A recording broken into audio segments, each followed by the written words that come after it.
पूरी दुनिया पे छा गई, यूरोप तक पहुंच गई, अफ्रीका तक पहुंच गई।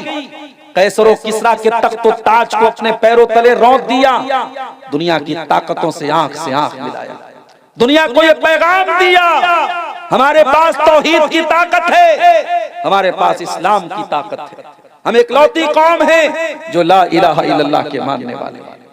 और उन्हीं के बारे में अल्लामा इकबाल ने कहा था, टल न सकते थे अगर जंग में अड़ जाते थे, पांव शेरों के भी मैदान से उखड़ जाते थे। वो अल्लाह के शेर थे, वो नबी के सिपाही थे, वो असहाबे रसूल थे। उनके बीच में और हमारे बीच में इतना अंतर क्यों है मेरे प्यारे साथी, इतना डिफरेंस क्यों है? वो आसमान की बुलंदी पर थे और हम जमीन की पस्तियों में क्यों पहुंच गए? उनकी इज्जत का कोई इंतहा नहीं और हमारी जिल्लत की कोई इंतहा नहीं। क्यों? ये इज्जत से हम जिल्लत में क्यों तब्दील हुए? ये बुलंदी से पस्ती में हम क्यों आए? ये उरूज से जवाल में हम क्यों आए? क्या वजह पड़ी? कहां कमी थी? कहां पानी मर रहा था? कहां हमसे कोताही हुई? कहां हमसे कमी हुई? आज की तकरीर का टॉपिक यही है, असबाबे ज़वाले उम्मत। ये उम्मत क्यों ज़वाल की तरफ क्यों आमादा हुई? ये उम्मत क्यों डाउन हो गई? ये उम्मत क्यों गिर गई? ये उम्मत क्यों पस्त हो गई? मेरे प्यारे साथियों, जब तक इंसान को किसी चीज की वैल्यू ना मालूम, इंसान उसकी कदर नहीं करता।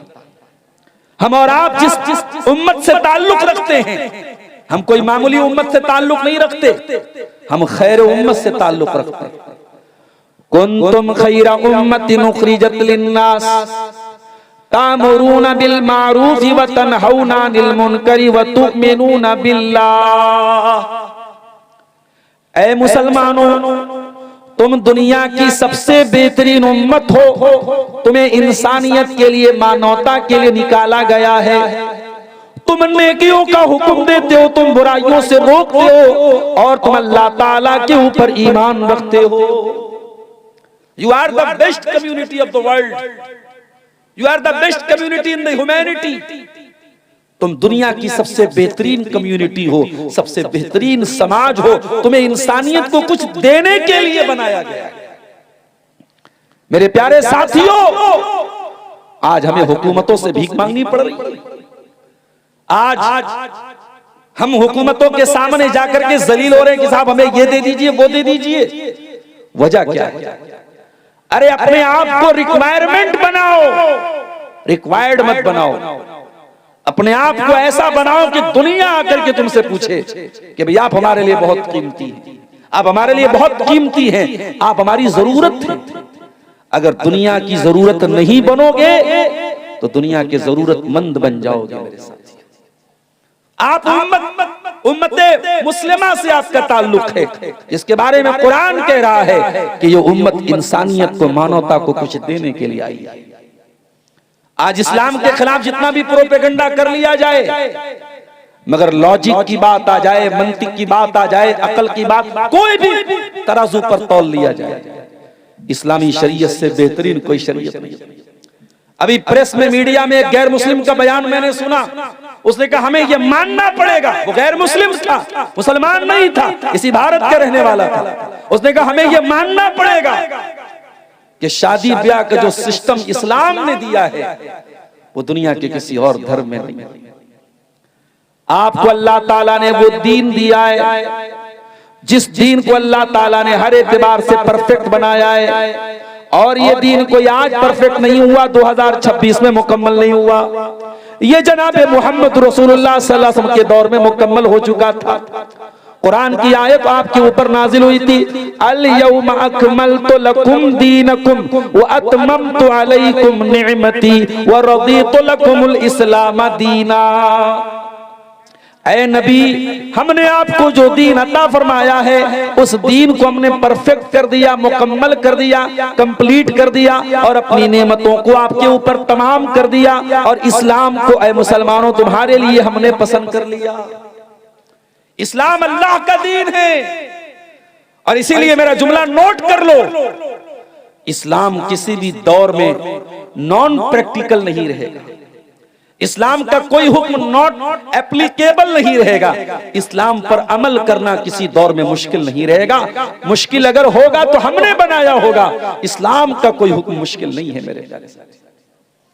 अरे इस्लाम तो वो दीन है, फरमाया वमा जाला अलैकुम फिद्दीन मिन हरज, हमने तुमको जो दीन अता किया है, जो मजहब तुमको दिया है, जो शरीयत तुमको दी है, उसमें कभी तुम्हारे ऊपर कोई तंगी नहीं, कोई परेशानी नहीं है। सर्दी का मौसम है, आप मोजा पहन रहे हैं, इस्लाम ने क्या आपको इजाजत दी? मोजे पर मसा करके आप नमाज पढ़ सकते हैं। बहुत ज्यादा सर्दी का मौसम है, घर के बाहर निकलना मुश्किल है, आप मगरिब और इशा की नमाज को एक साथ पढ़ सकते हैं। आप ज़ोहर और असर की नमाज को एक साथ भी पढ़ सकते हैं।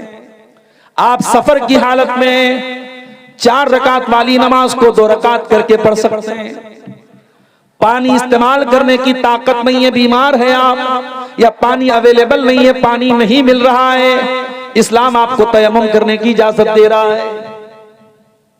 वमा जाला अलैकुम फिद्दीन मिन हरज, ओ लोगों हमने तुमको जो दीन अता किया है वो दीन बहुत आसान है। उस दीन के अंदर कोई मुश्किल नहीं है, कोई परेशानी नहीं है, कोई डिफिकल्टी नहीं है।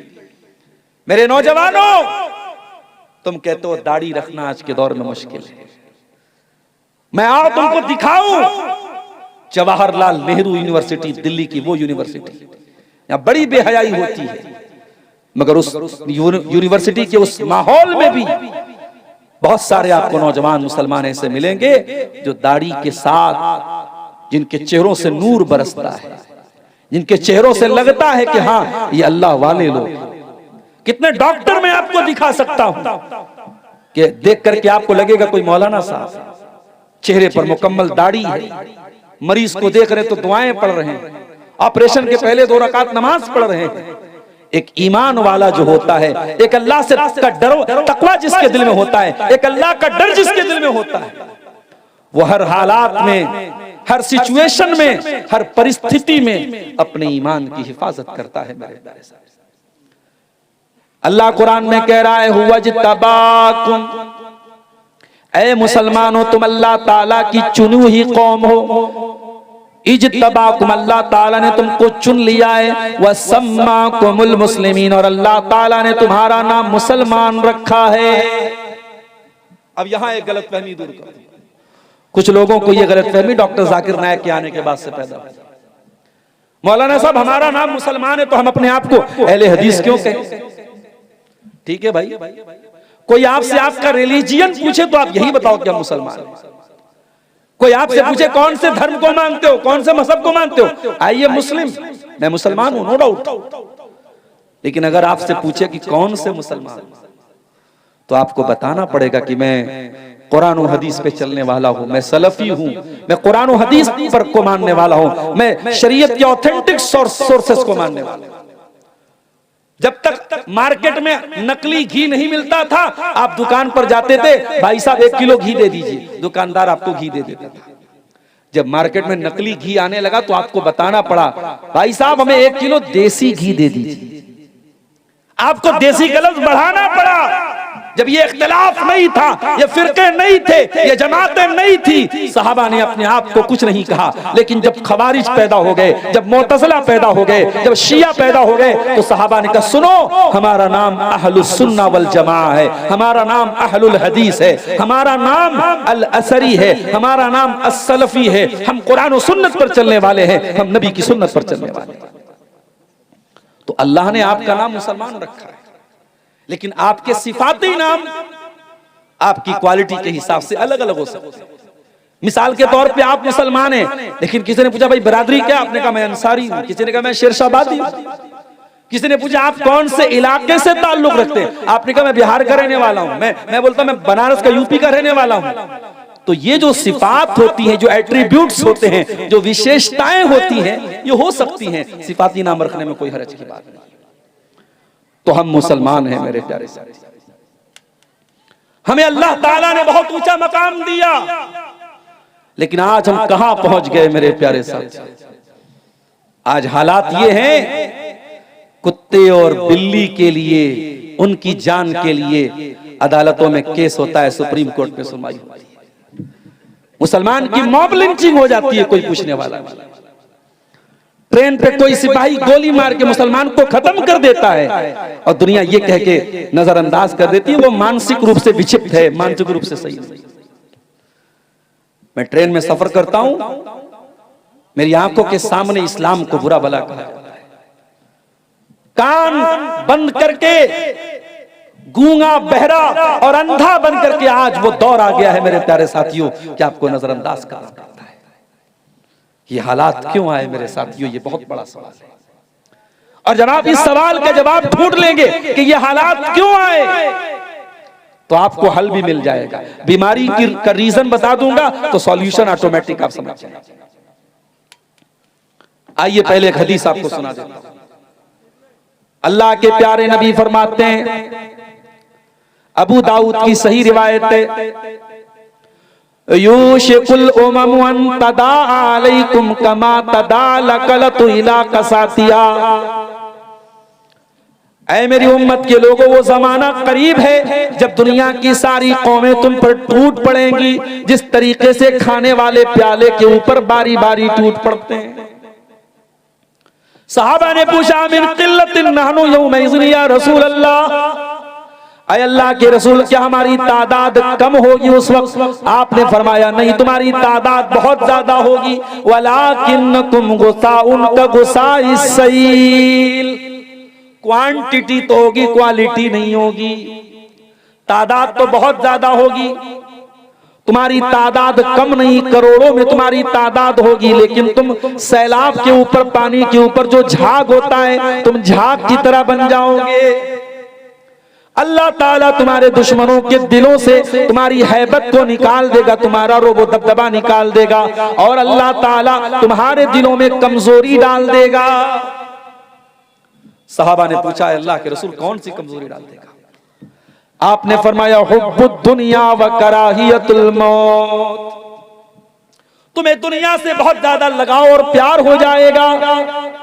तुम दुनिया पर जान छिड़कने लगोगे, दुनिया से प्यार करने लगोगे। वह कराहियतुल मौत, और मौत से तुमको नफरत हो जाएगी। मौत तुम्हें नागवार लगेगी, मौत को तुम फेस करना नहीं चाहोगे। तुम लंबी उम्र, लंबी जिंदगी हासिल करना चाहोगे, तुम्हें मौत से डर लगने लगेगा। काफिर है तो शमशीर पे करता है भरोसा, मोमिन है तो बेतैग ही लड़ता है सिपाही। इकबाल ने कहा था, कौन सा मोमिन, आज के दौर का मोमिन जो किसी मामूली सी धमकी से डर जाए? मेरे प्यारे साथियों, अल्लाह के नबी फरमा रहे, हुब्बुद दुनिया व कराहियतुल मौत, तुम दुनिया की मोहब्बत में और मौत की नफरत में तुम पिस जाओगे, उसी रंग में तुम रंग जाओगे। एक और हदीस सुनिए, अल्लाह के प्यारे नबी फरमाते हैं, इज़ा तबायातुम बिल ईनती व अखज़तुम अज़नाबल बकरी व रदीतुम बिज़्ज़रई व तरकतुमुल जिहादा। चार चीजों का नाम अल्लाह के नबी ने लिया। इज़ा तबायातुम बिल ईनती, जब तुम कारोबार में चोरी करने लगोगे, फ्रॉड करने लगोगे, 420 करने लगोगे, 2 नंबर के काम करने लगोगे।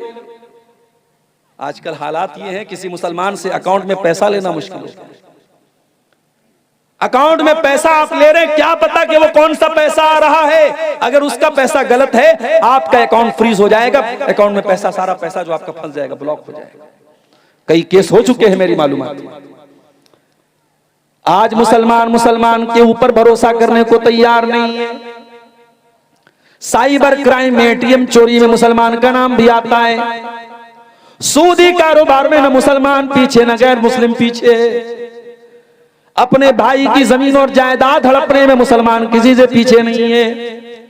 इज़ा तबायातुम बिल ईनती, जब तुम कारोबार में फ्रॉड करने लगोगे, व अखज़तुम अज़नाबल बकरी, और तुम गाय की दुम पकड़ करके बैठ जाओगे। क्या मतलब? यानी गाय, बैल, बकरी, मवेशी, दुनिया का माल, बस यही जमा करना तुम्हारा मकसद हो जाएगा। व रदीतुम बिज़्ज़रई, और जब तुम खेती बाड़ी पर मगन हो जाओगे, मेरे पास इतनी मकई का खेत है, मेरे पास इतना धान पैदा हो रहा है, मेरे पास इतना मखाना पैदा हो रहा है, मैं करोड़ों कमा रहा हूं, बस तुम अपनी खेती पर मगन हो जाओगे। वतरक्तुमुल जिहाद, और तुम जिहाद छोड़ दोगे। आज लफ्ज़ जिहाद को गाली बना दिया गया। मीडिया ने इतना प्रोपेगेंडा किया लफ्ज़ जिहाद का कि जिहाद का लफ्ज़ गाली बन गया। आज आप सोशल मीडिया पर, आप फेसबुक वगैरह पर देखिए, मुसलमानों का नाम नहीं लेते हैं ये इस्लाम से नफरत करने वाले, डायरेक्ट बोलते जिहादी जिहादी जिहादी। अभी बरेली का वाकया आपने सुना, एक कैफे में एक गैर मुस्लिम लड़की अपने मुसलमान दोस्तों के साथ बर्थडे मना रही थी।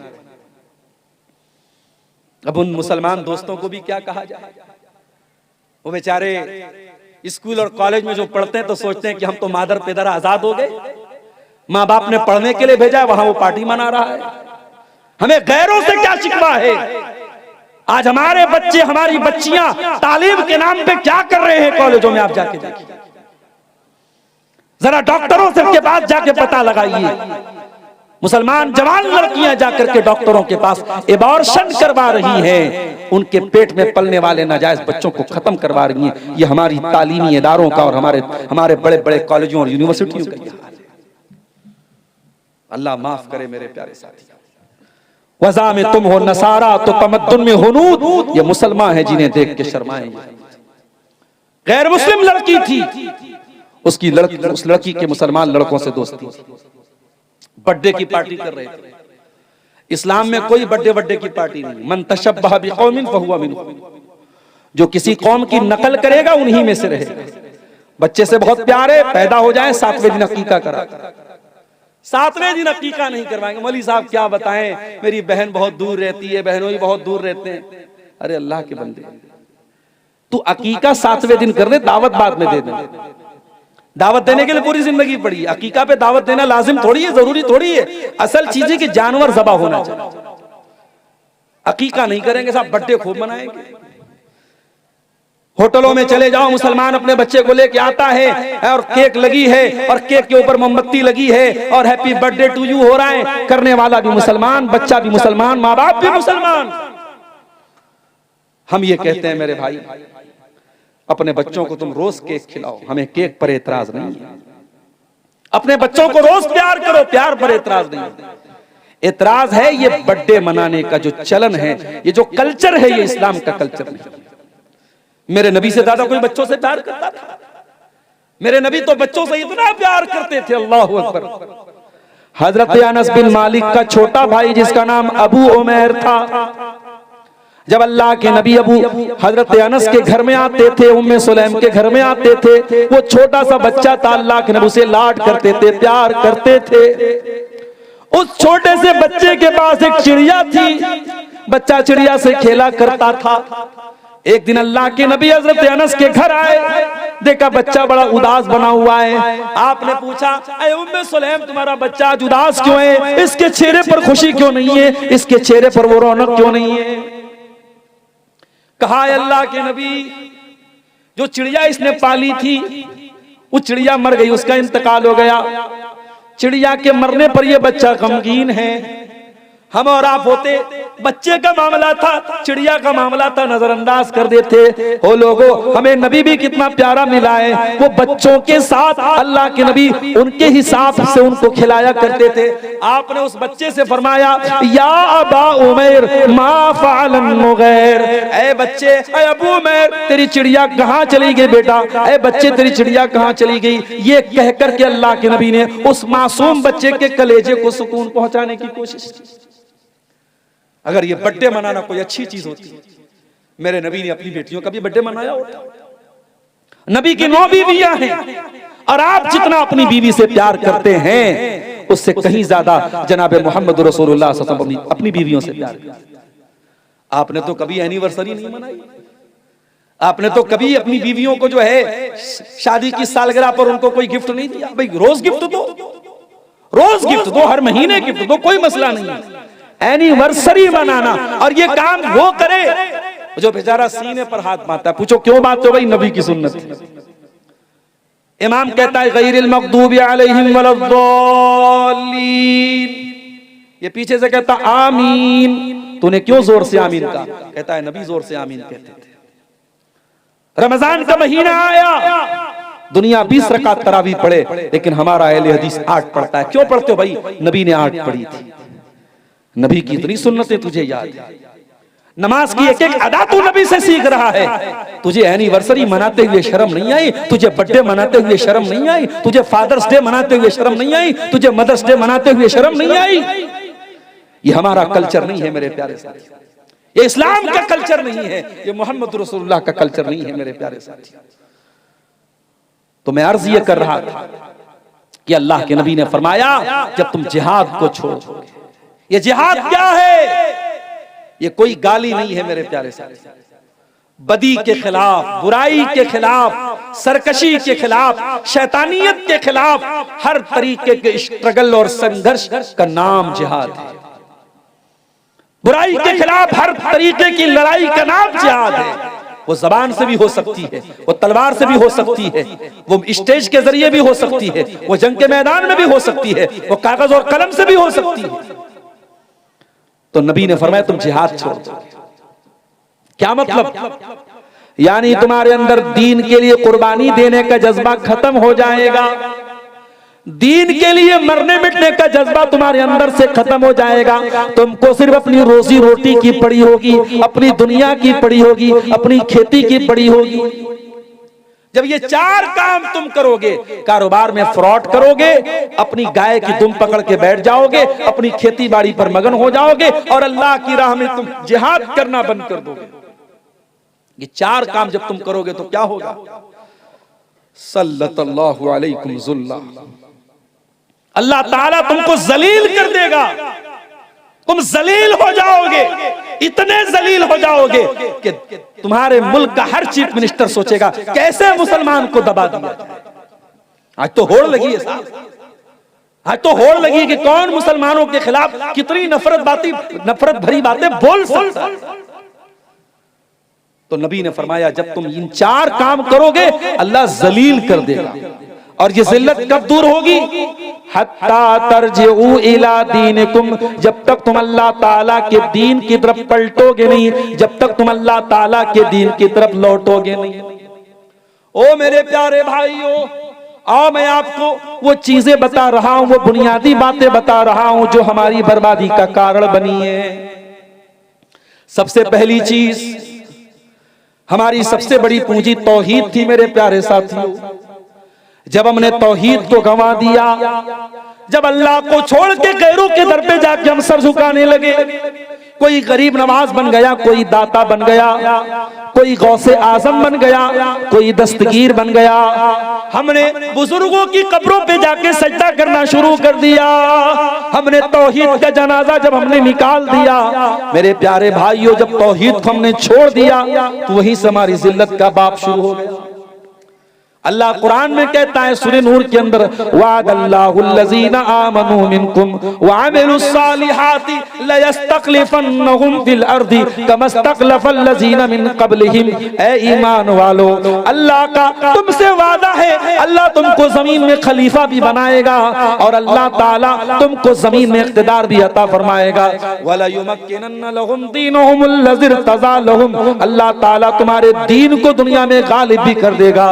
वला युबद्दिलन्नहुम मिन बादि खौफिहिम अमना, और अल्लाह ताला तुमको दुनिया में चैन और शांति भी अता करेगा। शर्त क्या है? याबुदूननी ला युशरिकून बी शैया, मेरे बंदो तुम सिर्फ मेरी इबादत करना, मेरी इबादत में किसी और को शरीक मत करना, शिर्क मत करना।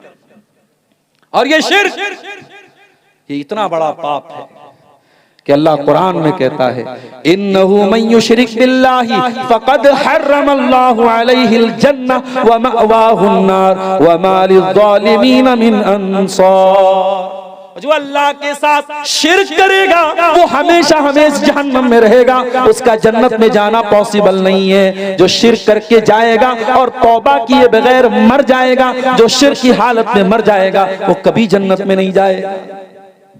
आज मुसलमान को पता ही नहीं कि तौहीद क्या है, शिर्क। कि कोई भी नारा लगा सकता है, कहीं पर भी सर झुका सकता है। और अल्लाह ताला रहमत नाजिल फरमाए मौलाना अल्ताफ हुसैन हाली, उन्होंने 100 साल पहले जो बात कही थी, 100 साल गुजर गए हिंदुस्तान के इतिहास में, मगर मौलाना हाली का ये शेर आज भी जिंदा है और बिल्कुल सटीक बैठ रहा है। क्या कहा था उन्होंने?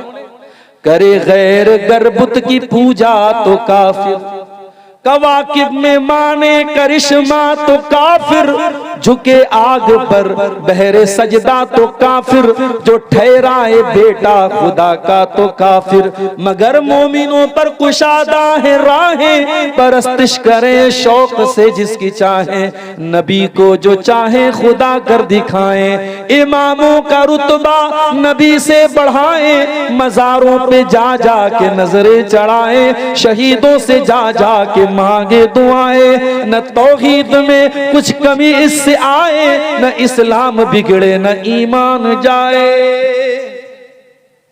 मुसलमान का अकीदा इतना कमजोर हो गया मेरे साथी। आज कितनी मज़ारें हैं। अभी बनारस में मैं एक मज़ार पर गया, एक कब्र पे गया, छोटी सी कब्र थी, किसी बाबा के नाम से वो कब्र थी। मैंने पूछा कि भाई ये बाबा की कब्र यहाँ पे इनके नाम से कई कब्र है, तो लोगों ने कहा कि हाँ, कहीं पर उनका खून गिरा था, कहीं उनका हाथ था, कहीं उनका सर था, तो हर जगह बाबा की कब्र है। कौन ओरिजिनल कब्र है ये भी नहीं मालूम, सब बाबा की कब्र है, सब पे चादर चढ़ रही है, सब पे मुरादें मांगी। अल्लाह के पल्ले में वहदत के सिवा क्या है? शायर कहता है अल्लाह के पल्ले में वहदत के सिवा क्या है, लेना है हमें जो कुछ ले लेंगे मोहम्मद से।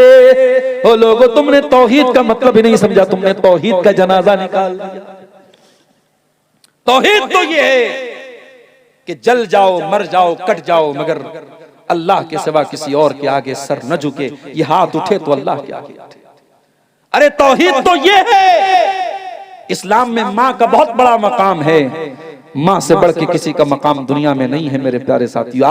आपके तमाम रिश्ते एक तरफ है और माँ एक तरफ है, लेकिन माँ का पैर छूने की और झुकने की इजाजत इस्लाम में नहीं है। जनाजे की नमाज हो रही है, सामने जनाजा रखा हुआ है, हर नमाज में रुकू हो रहा है, हर नमाज में सजदा हो रहा है, मगर जनाजे की नमाज में कोई रुकू नहीं है, कोई सजदा नहीं है, ताकि दुनिया को यह मैसेज न चला जाए कि इस्लाम मुर्दों के आगे सजदा करने का हुक्म देता है। हमारा दीन तौहीद वाला है मेरे साथ। जब तक हम तौहीद पर कायम थे, हम ला इलाहा इल्लल्लाह की राह पर चलते थे, हमारा सर एक अल्लाह के आगे झुकता था, मेरे प्यारे साथियों, उस वक्त तक दुनिया में कामयाब थे। जब हमारे अंदर शिर्क आ गया, कब्र परस्ती आ गई, और ये वही कब्र परस्ती थी जिससे मना किया था अल्लाह के नबी ने अपनी आखिरी वक्त। अल्लाह के प्यारे नबी अपनी वफात के टाइम ये फरमा के गए थे, लानल्लाहुल यहूद वन नसारा इत्तखज़ू क़ुबूर अंबियाइहिम मसाजिद। अल्लाह की लानत तो यहूद और नसारा के ऊपर, उन्होंने अपने नबियों की कब्रों को सजदा करने की जगह बना लिया। जब नबियों की कब्रों पर सजदा करना शुरू कर दिया तो अल्लाह की लानत बरसी थी यहूद और नसारा पर। वो काम आज मुसलमानों ने किया, उन्होंने तो नबियों के साथ किया था। मुसलमान तो नबियों को क्या, वलियों, और वली भी नहीं है, जानवरों तक की कब्रें बना के वहां पे मुसलमान जाके सजदा करते हैं। तौहीद की हिफाजत करो मेरे साथी। और ऐ नीमा के और इस गांव के रहने वाले मेरे भाइयों, अगर अपने बच्चों को काम के लिए बेंगलोर भेजते हो, अपने बच्चों को नौकरी करने के लिए दिल्ली भेजते हो, मुंबई भेजते हो, तो मेरा एक पैगाम याद रख लेना, अपने बच्चों को ऐसी तालीम दे करके भेजो, उनकी बुनियाद को इतना मजबूत करके भेजो कि आपका बच्चा अगर नीमा में अपने घर में अपने माँ बाप के साथ है तो वहां पर भी वो तौहीद के साथ कोई समझौता न करे, और दिल्ली चला जाए, बेंगलोर चला जाए, कलकत्ता चला जाए, हिंदुस्तान नहीं दुनिया के किसी कोने में चला जाए, तौहीद का दामन उसके हाथ से छूटने न पाए, वो शिर्क के करीब, अब शिर्क को अपने करीब फटकने न दे। इतना मजबूत कर दो मेरे प्यारे साथियों अपने बच्चों को। इसीलिए इब्राहीम अलैहिस्सलाम दुआ करते अल्लाह ताला से, क्या कहते हैं, वजुनुबनी व बनिया अन्नाबुदल अस्नाम। ऐ अल्लाह, तू मुझे भी बुत परस्ती से बचाना और मेरी आने वाली नस्लों को, मेरे बच्चों को भी तू बुत परस्ती से बचाना। पता ये चला कि अपने साथ साथ अपनी औलाद की भी चिंता करना चाहिए, अपनी आने वाली नस्लों की तौहीद की भी चिंता करनी चाहिए। तो पहला सबब यही है मेरे प्यारे साथियों, जब हमने तौहीद को छोड़ दिया तो दुनिया में हम जलील हो गए। उसके बाद दूसरी चीज जो हमारी बर्बादी की सबब बनी मेरे प्यारे साथियों, वो हमारा आपस का इख्तिलाफ है। हम कहीं बिरादरियों में बढ़ गए, कहीं फिरकों में बढ़ गए, कहीं हम किसी और नाम पर बढ़ गए। कुरान कहता है वाला तनाज़उ फतफशलू व तज़हब रिहुकुम, ऐ मुसलमानों आपस में झगड़ा न करो वरना तुम कमजोर पड़ जाओगे, जलील पड़ जाओगे, तुम्हारी हवा उखड़ जाएगी। तुम्हारा दुश्मन तो ये सोच करके तुम्हारे खिलाफ प्लानिंग नहीं करता कि कौन से मसलक का है, कौन सी बरादरी का है, वो तो तुम्हारे खिलाफ मुसलमान होने की हैसियत से तुम्हारे खिलाफ प्लानिंग करता है। तुम बरादरियों में बटे हुए हो, तुम जात पात में बटे हुए हो, तुम आपस में फिरकों में बटे हुए हो। कुरान कहता है वातसिमू बिहब्लिल्लाहि जमीआ, ऐ ईमान वालो तुम अल्लाह की रस्सी को मिल करके थाम लो, वला तफर्रकू, और फिरकों में न बटो, वज़कुरू नेमतल्लाहि अलैकुम, और अल्लाह की नेमत को याद करो, इज़ कुंतुम आदान, जब तुम एक दूसरे के दुश्मन थे, फ़अल्लफ़ बैना क़ुलूबिकुम, अल्लाह ने तुम्हारे दिलों में एक दूसरे की मोहब्बत डाल दी, फ़अस्बहतुम बिनिअमतिही इख़वाना, और तुम अल्लाह की नेमत से भाई भाई बन गए। भाई भाई बन के रहो मेरे साथी, बटो नहीं आपस में, बंटवारे मत करो मेरे प्यारे साथी। और जो लोग ये कहते हैं कि उम्मत का इख्तिलाफ रहमत है, वो बहुत बड़े झूठे लोग हैं। उम्मत का इख्तिलाफ कभी रहमत नहीं रहा है। उम्मत जब जब लड़ी है और आपस में बटी है, उम्मत कमजोर हुई है मेरे साथी। इख्तिलाफ मत करो आपस में, जहां तक हो सके इख्तिलाफ को खत्म करने की कोशिश करो। अल्लाह कुरान में कहता है कुल हुवल कादिरु अला अन यबअस अलैकुम अज़ाबम मिन फौकिकुम औ मिन तहति अर्जुलिकुम औ यल्बिसकुम शिया। अल्लाह ताला तीन तरीके से अपना अजाब तुम पर उतारता है। कभी आसमान से तुम पर अजाब उतरता है, कभी तुम्हारे जमीन के नीचे से जमीन खिसकने लगती है, जलजला आ जाता है, भूकंप आ जाता है, बाढ़ आ जाती है। कभी जमीन के नीचे से तुम्हारे ऊपर अजाब आता है, कभी आसमान के ऊपर से अजाब आता है। औ यल्बिसकुम शिया, और कभी कभी अल्लाह ताला तुमको आपस में लड़ा करके, टुकड़े टुकड़े करके, बांट करके तुम्हें अपने अजाब में मुब्तला करता है। तो ये बंटवारे, ये इख्तिलाफ, ये जमात बंदी, ये गिरोह बंदी मेरे प्यारे साथियों, ये भी आज हमें जलील कर रही है, हमारी जिल्लत और रुसवाई का बहुत बड़ा सबब है। उसके बाद तीसरी चीज रसूल की नाफरमानी। जंगे ओहद याद है आपको? उसके बारे में पढ़ा है आपने, सुना है आपने? इस्लाम की दूसरी जंग थी ये, और मुसलमान ये जंग जीत चुके थे और माले गनीमत हासिल कर रहे थे मुसलमान। और नबी अकरम ने पहाड़ी दर्रे पर 50 सहाबे किराम को तैनात किया था कि कुछ भी हो जाए यहां से मत हटना। और उन 50 सहाबा का जो जिम्मेदार आपने बनाया था हजरत अब्दुल्ला बिन जुबैर को। एक जुबैर है वो जे से हैं और जुबैर जीम से हैं, तो जुबैर नाम भी रख सकते हैं। तो जुबैर, अब्दुल्ला बिन जुबैर वहां पे थे पहाड़ के ऊपर। जब मुसलमानों ने ये देखा कि जंग तो हम जीत गए हैं, तो जो 50 तीरंदाज जिनको अल्लाह के नबी ने तैनात किया था, उनका आपस में इख्तिलाफ हुआ। कुछ लोगों ने कहा कि नबी ने हुक्म दिया था हमें यही रहना चाहिए, कुछ लोगों ने कहा नहीं, जंग तो जीत चुके हैं, अब वो हुक्म कैंसिल हो गया, अब चलो माले गनीमत हासिल करते हैं।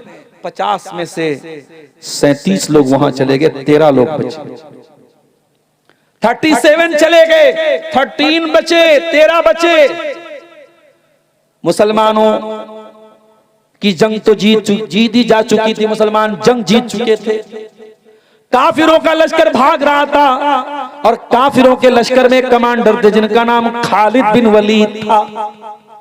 ओ नौजवानों, ओ रोनाल्डो के दीवानों, ओ विराट कोहली के दीवानों, ओ क्रिकेटरों के दीवानों, ओ फिल्मी गानों पर नाचने वाले नौजवानों, कभी मौका मिले तो खालिद बिन वलीद के बारे में भी पढ़ लेना। पढ़ नहीं सकते तो यूट्यूब पर जाके सुन लेना, और सुन नहीं सकते तो किसी आलिम से जाकर के पूछ लेना कि खालिद बिन वलीद कौन थे। खालिद बिन वलीद वो इंसान है जिस जंग का कमांडर खालिद बिन वलीद बन जाए, वो जंग खालिद बिन वलीद अपने दिमाग और अपने टैलेंट और अपनी सलाहियत के बल पे वो हारी गई जंग को भी जीत जाते थे। ये कमाल था। अभी खालिद बिन वलीद मुसलमान नहीं हुए थे, वो दूसरी पार्टी में थे, काफिरों के साथ लड़ रहे थे, मुशरिकों के साथ लड़ रहे थे। वो वापस जा रहे थे, मुशरिकीन हार चुके थे, वापस जा रहे थे। उनकी नजर उस पहाड़ी दर्रे पर पड़ी। उन्हें नजर आ गया कि ये वो वीक पॉइंट है जहां से मुसलमानों पर पीछे से हमला किया जा सकता है। उन्होंने देखा वहां सिर्फ गिनती के 13 लोग बचे। उन्होंने अपने सिपाहियों से कहा चलो हम यहां से हमला करते हैं। उन्होंने पीछे से जो हमला किया है मुसलमानों पर, मुसलमान इस हमले के लिए तैयार नहीं थे और जीती जंग मुसलमान हार गए। 70 सहाबा शहीद हुए, अल्लाह के नबी जख्मी हुए, आपके दांत टूटे, आप जो लोहे की टोपी पहने हुए थे वो उसकी कड़ियां आपके गाल में धंस गई। बहुत तकलीफ उठाई मुसलमानों ने, नबी का एक हुक्म तोड़ने की वजह से बहुत तकलीफ उठाई मुसलमानों ने। अल्लाह ने कुरान में जब इस वाक़े को बयान किया, अल्लाह ने फरमाया हत्ता इज़ा फशिलतुम व तनाज़अतुम फिल अम्री व असैतुम मिन बादि मा अराकुम मा तुहिब्बून। ऐ मुसलमानों, अल्लाह ताला तो जंगे ओहद में भी तुम्हारी मदद कर रहा था। तुम तो दुश्मनों का खात्मा कर रहे थे, तुम तो दुश्मनों पर कंट्रोल पा चुके थे, लेकिन जब तुम कमजोर पड़ गए, तुम आपस में इख्तिलाफ करने लगे और तुमने दुनिया का मालो दौलत देख करके अपने नबी की नाफरमानी कर दी। तो ऐ मुसलमानों, उसके बाद क्या हुआ? फरमाया मिनकुम मन युरीदुद दुनिया, तुम में से कुछ लोग दुनिया चाहते थे, व मिनकुम मन युरीदुल आखिरा, और कुछ लोग आखिरत चाहते थे। वलक सुम्मा सरफकुम अन्हुम लियब्तलियकुम, फिर अल्लाह ताला ने दुश्मनों को तुमसे फेर दिया, वरना दुश्मन चाहते तो तुमको जड़ से मिटा सकते थे, मगर अल्लाह ताला ने उनको फेर दिया। अल्लाह तुम्हारा इम्तिहान लेना चाहता था। वलकद अफा अन्कुम, और तुमसे जो कोताही हुई अल्लाह ने माफ कर दिया। नबी के सहाबा से जहां गलती हुई है, अल्लाह ताला ने गलती बयान करने के बाद कह दिया हमने माफ कर दिया। और जब अल्लाह ने माफ कर दिया तो किसी सहाबी पर किसी को कीचड़ उछालने की इजाजत नहीं है। मेरे प्यारे साथियों, अल्लाह ने सारे सहाबा को माफ कर दिया। बताना ये चाहता हूं, इस सहाबा के दौर में अगर एक नाफरमानी पर जीती हुई जंग हारी जा सकती है, तो आज मेरे प्यारे साथियों हम अपनी जिंदगियों में गौर करें, हम कितनी नबी की नाफरमानियां कर रहे हैं। आज मेरे पास सवाल आता है, मौलवी साहब सुन्नत अगर छूट जाए तो कोई हरज है क्या? अगर हम सिर्फ फर्ज नमाज पढ़ ले, सुन्नत ना पढ़े तो कोई हरज है क्या? ठीक है भाई, अगर कैलकुलेटर पे कैलकुलेट करोगे तो ठीक है। फजर में आप 2 रकात फर्ज पढ़ लो, और जोहर में 4 पढ़ लो, असर में 4 पढ़ लो, मगरिब में 3 पढ़ लो, इशा में 4 पढ़ लो, हो गई फर्ज अदा। मगर जो नबी अकरम सुन्नतें पढ़ते थे और पाबंदी से पढ़ते थे, तो कैसा नबी का चाहने वाला है, तो कैसा नबी से मोहब्बत करने वाला है कि तू नबी की सुन्नतों को छोड़ रहा है। मेरे प्यारे साथियों, यही हमारे ईमान की परीक्षा है, हमारे ईमान का इम्तिहान है। मेरे नौजवानों, ये चेहरे पर जो दाढ़ी है, ये दाढ़ी तुम क्यों रख रहे हो? पहले क्लीन शेव करने वाले नौजवान ज्यादा थे, अब दाढ़ी वाले नौजवान ज्यादा है। क्यों है मुझे मालूम है, वजह क्या है? पहले दाढ़ी ना रखने का फैशन था, अब दाढ़ी रखने का फैशन है। अब दाढ़ी रखने का फैशन आ गया। अब साहब फला क्रिकेटर भी दाढ़ी रखे हुए, फला फिल्मी हीरो भी दाढ़ी रखे हुए। इसका मतलब कि आपको नबी की सुन्नत से कोई लगाव नहीं, आप इसलिए दाढ़ी नहीं रखे कि नबी की सुन्नत है। आपने दाढ़ी अगर रखी भी है तो इसलिए रखी है कि ये स्मार्टनेस की निशानी है, ये फैशन की निशानी है। आप फैशन की तकलीद कर रहे हैं, फैशन के पीछे आप पड़े, आपको नबी की सुन्नत से कोई प्यार नहीं है। नबी के दौर में एक सहाबी थे, उनके बाल थोड़े लंबे थे और कपड़ा उनका टखने के नीचे रहता था। नबी अकरम के सामने लोगों ने जिक्र किया कि अल्लाह के नबी, आपके फला सहाबी है, नौजवान है, उनका बाल थोड़ा बड़ा बड़ा है और कपड़े टखने के नीचे रहते हैं। अल्लाह के नबी ने फरमाया निअमर रजुलु खुरैम, उनका नाम खुरैम था। बच्चा पैदा हो तो नाम रखो, प्यारा नाम है खुरैम। जैसे शुरैम लोग नाम रखते हैं, सुदैस नाम रखते हैं, तो खुरैम नाम भी रख सकते हैं, सहाबी का नाम। अच्छा, सहाबी के नाम की मीनिंग ना पता हो तब भी रख सकते हैं। अगर ये कन्फर्म है कि सहाबी का नाम है, आंख मूंद करके नाम रख दो। तो अल्लाह के नबी ने फरमाया खुरैम बहुत अच्छे सहाबी हैं, बहुत अच्छे इंसान हैं। लौला तूलु जिम्मतिही व इसबालु इजारिही, बस 2 बातों की कमी है, बाल थोड़े लंबे हैं और कपड़ा टखने के नीचे रहता है। हजरत खुरैम रज़ी अल्लाह ताला अन्हु को किसी ने बताया, ऐ खुरैम, आज नबी के सामने तेरा नाम लिया गया और नबी ने तेरी तारीफ की, तेरी प्रशंसा की, तेरी शान में नबी ने अच्छी बातें कही, मगर नबी ने कहा खुरैम बहुत अच्छा इंसान है, बस दो चीजों की कमी है, खुरैम के बाल बड़े लंबे लंबे और खुरैम का कपड़ा टखने के नीचे रहता है, ये दो कमी है, पूरी कर ले तो खुरैम बहुत अच्छा इंसान है। खुरैम अपनी बीवी से पूछने नहीं गया कि मैं लंबे बाल में अच्छा लगता हूं कि छोटे बाल में अच्छा लगता हूं। खुरैम अपनी बीवी के पास जाके नहीं बोले कि मेरा कपड़ा टखने के नीचे रहता, तुझे अच्छा लगता है कि नहीं लगता है। अगर नबी को अच्छा नहीं लगता है, बात खत्म। खुरैम ने कैंची उठाई, बाल छोटा किया और कपड़ा टखने के ऊपर करके उतना कपड़ा काट दिया। मेरे प्यारे साथियों, ये नबी के सहाबा थे। आज हम जो जलील और खार हैं, वो इसीलिए खार हैं क्योंकि हम नबी की सुन्नतों से पीछे हैं, हम नबी की नाफरमानी कर रहे हैं। और कान खोल करके सुन लो, जब जिंदगी में नबी की नाफरमानी आएगी तो रोना पड़ेगा। नबी के सहाबा ने हजरत उस्मान गनी के दौर में जब उन्होंने जजीरे कब्रस पर हमला किया और उसको फतह किया तो मुसलमानों में खुशी की लहर उठी, मुसलमानों ने नारे तकबीर लगाया, सारे लोग तो खुशी के मारे खुश थे। एक आदमी रो रहा था, ये रोने वाला कौन था? ये हजरत अबू दरदा थे। अबू दरदा अंसारी थे, ये नबी के बुजुर्ग सहाबी थे, इनकी आंखों में आंसू बह रहे थे। लोगों ने कहा अबू दरदा, ये तो खुशी का मौका है, ये तो नारे लगाने का मौका है, ये तो खुशियां मनाने का मौका है। अरे अबू दरदा आप क्यों रो रहे हैं, क्या बात है? ये तो खुश होने का मौका है, आपकी आंखों में आंसू क्यों हैं? कहा है लोगों, आज इन लोगों ने अल्लाह ताला की नाफरमानी की है, इन्होंने अल्लाह से बगावत की है, तो अल्लाह ने हमको इनके ऊपर गालिब कर दिया है। आज ये शिकस्त खा गए, आज ये जलील हो गए और अल्लाह ने हमको गालिब कर दिया। मुझे वो दौर याद आ रहा है, मुझे वो हालात याद आ रहे हैं जब मुसलमान भी अल्लाह की नाफरमानी करने लगेंगे तो मुसलमानों को अल्लाह ताला जलील कर देगा। मुझे वो घड़ी याद आ रही है, इसलिए मेरी आंखों से आंसू बह रहे हैं। मेरे प्यारे साथियों, जब आप रसूल की नाफरमानियां करेंगे तो जिल्लत और रुसवाई हमारे और आपके मुकद्दर में आएगी। और आगे बढ़िए, चौथी चीज, हमारी जिल्लत की चौथी वजह क्या है? हमें दुनिया में जिंदगी गुजारने के लिए भेजा गया था, हमें दुनिया के जरिए आखिरत की तैयारी करने के लिए भेजा गया था। हमें ये पाठ पढ़ाया गया था जुमा की नमाज में, हर जुमा को हम ये पाठ पढ़ते हैं, बल तुसिरूनल हयातद दुनिया वल आखिरतु खैरुन व अबका। है मेरे बंदो, तुम आखिरत को भूल न जाना, तुम दुनिया की रंगीनियों में खो करके कहीं जन्नत को भूल न जाना, कहीं जहन्नम को भूल न जाना। हम दुनिया की जमीनों के पीछे पड़ गए, दुनिया की जायदादों के पीछे पड़ गए, जबकि हमारा ईमान और अकीदा है, हम जानते हैं सब ठाट पड़ा रह जाएगा जब लाद चलेगा बंजारा। ये जमीनें यही छोड़ के जाना है, ये जायदादें यही छोड़ के जाना है, 2 गज जमीन में हम सबको दफन हो जाना है। हम जन्नत की जमीन पाने के लिए कोई कोशिश नहीं करते, वो जन्नत जिसके बारे में अल्लाह के नबी ने फरमाया कि जन्नत में एक कोड़ा रखने की जगह, यानी जन्नत में 1 स्क्वायर फीट का एरिया दुनिया की तमाम नेमतों से बेहतर है। मेरे प्यारे साथियों, हम दुनिया परस्त बन गए, दुनियादार बन गए।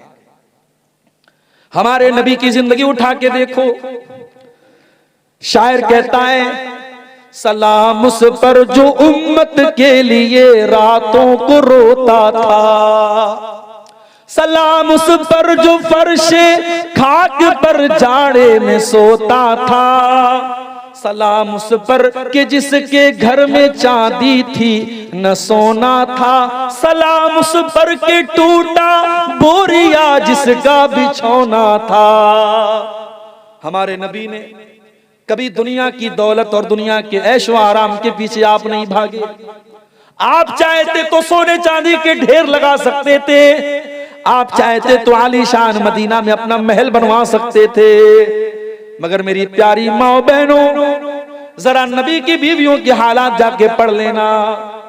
नबी की बीवियों ने बड़े छोटे छोटे कमरों में जिंदगी गुजार दी। आज तुम्हारे घर में वॉशिंग मशीन भी आ गया, तुम्हारे घर में गैस का चूल्हा भी आ गया, सर्दी के मौसम में हीटर भी आ गया, चाय बनाने के लिए इलेक्ट्रिक केतली भी आ गई, आयरन करने के लिए इलेक्ट्रिक आयरन भी आ गया, दुनिया की सारी नेमतें तुमको मिल चुकी हैं, लेकिन फिर भी मेरी प्यारी बहनों आज भी तुम्हारी जबान पर अल्लाह का शुक्र नहीं है। आज भी तुमसे पूछा जाए तो कुछ ना कुछ तुम कमी निकाल दोगी। कभी गौर करो कि नबी की बीवियों ने कैसी जिंदगी गुजारी।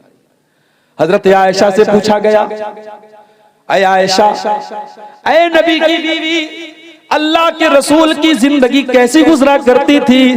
फरमाया, ऐ मेरे भांजे उर्वा, अल्लाह के नबी की जिंदगी ऐसी गुजरा करती थी कि 2-2 महीने गुजर जाया करते थे। वमा यूक़दु फी अबियाति रसूलिल्लाहि सल्लल्लाहु अलैहि वसल्लम अन्नार, और अल्लाह के रसूल के किसी घर में चूल्हा नहीं जलता था। अल्लाह के नबी के घर वाले खजूर खा करके और पानी पी करके गुजारा कर लिया करते थे। वो आरामदेह गद्दों पे सोने वालों, ओ सर्दियों में बड़े मोटे मोटे कंबल और रजाइयों में लपेट करके सोने वालों, तुम्हारे नबी को कभी गद्दा नसीब न हुआ। तुम्हारे नबी तो टूटी चटाई पे लेटा करते थे, और जब गद्दा ऑफर किया गया, जब आपके नबी को आरामदेह गद्दा ऑफर किया गया, आपके नबी ने क्या जवाब दिया? फरमाया, माली वली दुनिया, ओ लोगों मेरा दुनिया से क्या लेना देना है? मान इल्ला करा के बिन, मैं तो दुनिया में एक मुसाफिर की तरह हूँ, मैं तो दुनिया में एक मुसाफिर की तरह आया हूँ। इस्तज़ल्ला ताता शजरतिन, जो किसी पेड़ के नीचे आराम करने के लिए आता है, थोड़ी देर आराम करता है, सुम्मा राह फतरा कहा, और फिर अपनी मंजिल की तरफ चला जाता है। मैं दुनिया में परमानेंट नहीं आया हूं। ये पैगाम आपके नबी ने आपको दिया है मेरे प्यारे साथी, ये पैगाम हमने भुला दिया, ये मैसेज हमने भुला दिया। दुनिया हाय दुनिया, हाय दुनिया, हमारी जिंदगी दुनिया के लिए, सुबह से लेकर शाम तक दुनिया के लिए जीते और मरते, जबकि ये दुनिया अल्लाह के नबी की नजर में कैसी थी और अल्लाह की नजर में कैसी थी मेरे साथी। नबी अकरम सहाबा के साथ जा रहे थे, रास्ते में एक बकरी का बच्चा मरा हुआ पड़ा था, छोटे छोटे कान वाला। आपने उस मरे हुए बकरी के बच्चे के कान को पकड़ा। सही मुस्लिम की रिवायत है, आपने पूछा क्या है मेरे सहाबा, इस मरे हुए बकरी के बच्चे को कौन 1 दिरहम में खरीदेगा? सहाबा ने कहा, अल्लाह के नबी, 1 दिरहम की बात आप क्या करते हैं, इसको फ्री में भी हम लेने को तैयार नहीं होंगे, मरा हुआ है, बेकार है।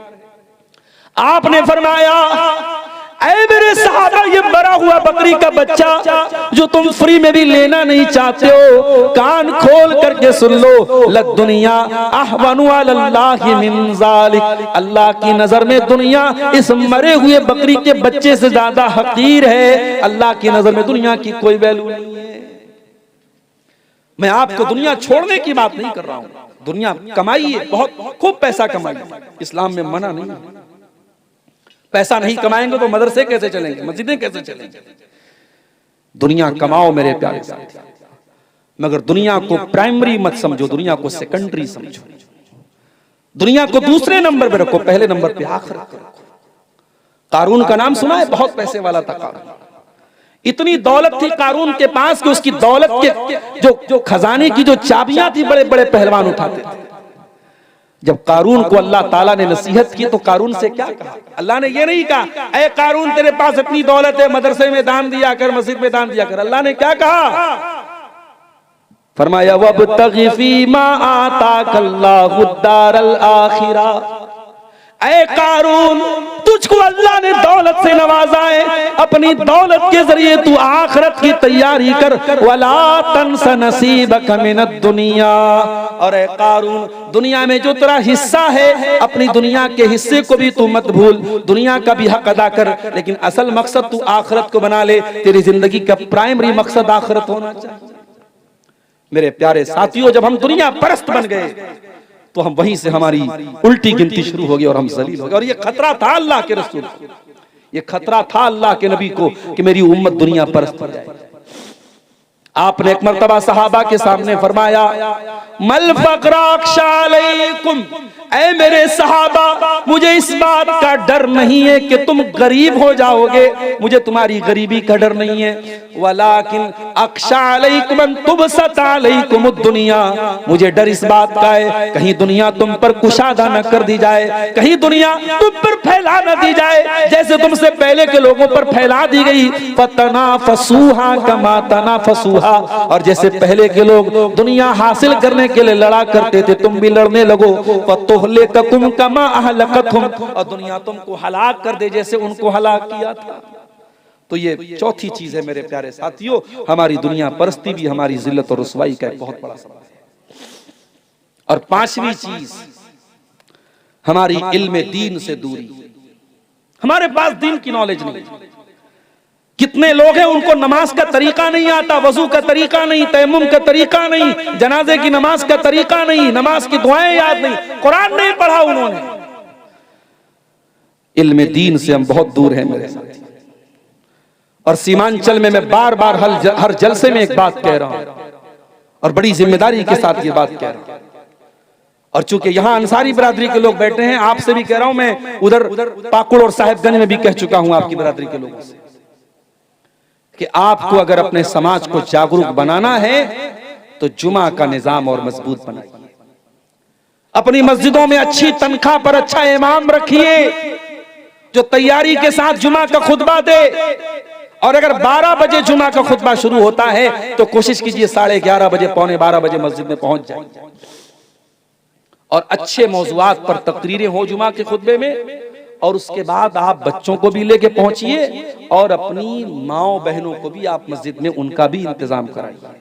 आज अफसोस के साथ हमें कहना पड़ता है कि आज सीमांचल की 99% मस्जिदों में औरतों के लिए इंतजाम नहीं है, जो बहुत बड़ी कमी है आपके इलाके। आप जलसों में औरतों का अरेंजमेंट करते हैं, बगैर औरतों के जलसा नहीं होता है, लेकिन आपकी मस्जिदों में हाँ उनका मुकम्मल पर्दे का इंतजाम कीजिए। जो औरत आए मुकम्मल पर्दे में आए, उनका दरवाजा अलग रखिए, एंट्री अलग रखिए, मगर रखिए आप। और आप यकीन कीजिए मेरे प्यारे साथियों, 1 साल तक अगर पाबंदी से अगर आपके घर की औरतें, हमारे घर की औरतें अगर जुमा में जाना शुरू कर दें तो बहुत दीन की मालूमात उनको हो जाएगी, बहुत सारी बुराइयों से वो ऑटोमेटिक बच जाएंगी। आज समाज की आधी बुराइयां औरतों की अज्ञानता और उनकी जहालत। अल्लाह के प्यारे नबी फरमाते हैं तलबुल इल्म फरीज़तुन अला कुल्li मुस्लिम, इल्म हासिल करना हर मुसलमान मर्दो औरत पर फर्ज है। कौन सा इल्म? मेडिकल का नहीं।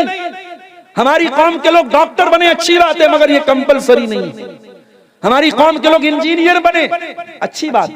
और आज अफसोस के साथ कहना पड़ता है कि आपकी अंसारी बिरादरी आज तालीम के मैदान में बहुत पीछे है। आप किसी सीमांचल में रहते हैं, शेरशाबादी भाइयों ने तो अपने आप को डेवलप किया है। आज कटिहार में किसी ने मुझे बताया कि 100 डॉक्टर अगर आपको मिलेंगे मुसलमान तो 80 आपको शेरशाबादी मिलेंगे, मगर आपकी अंसारी बिरादरी आज इस मामले में भी दुनिया की तालीम में भी पीछे है। हम मजदूर है तो हम चाहते हैं हमारा बच्चा भी मजदूर हो जाए। जिसके 4-5 बेटे हैं वो कहता है बस 10 साल की परेशानी, उसके बाद तो मेरे बेटे कमाने लगेंगे।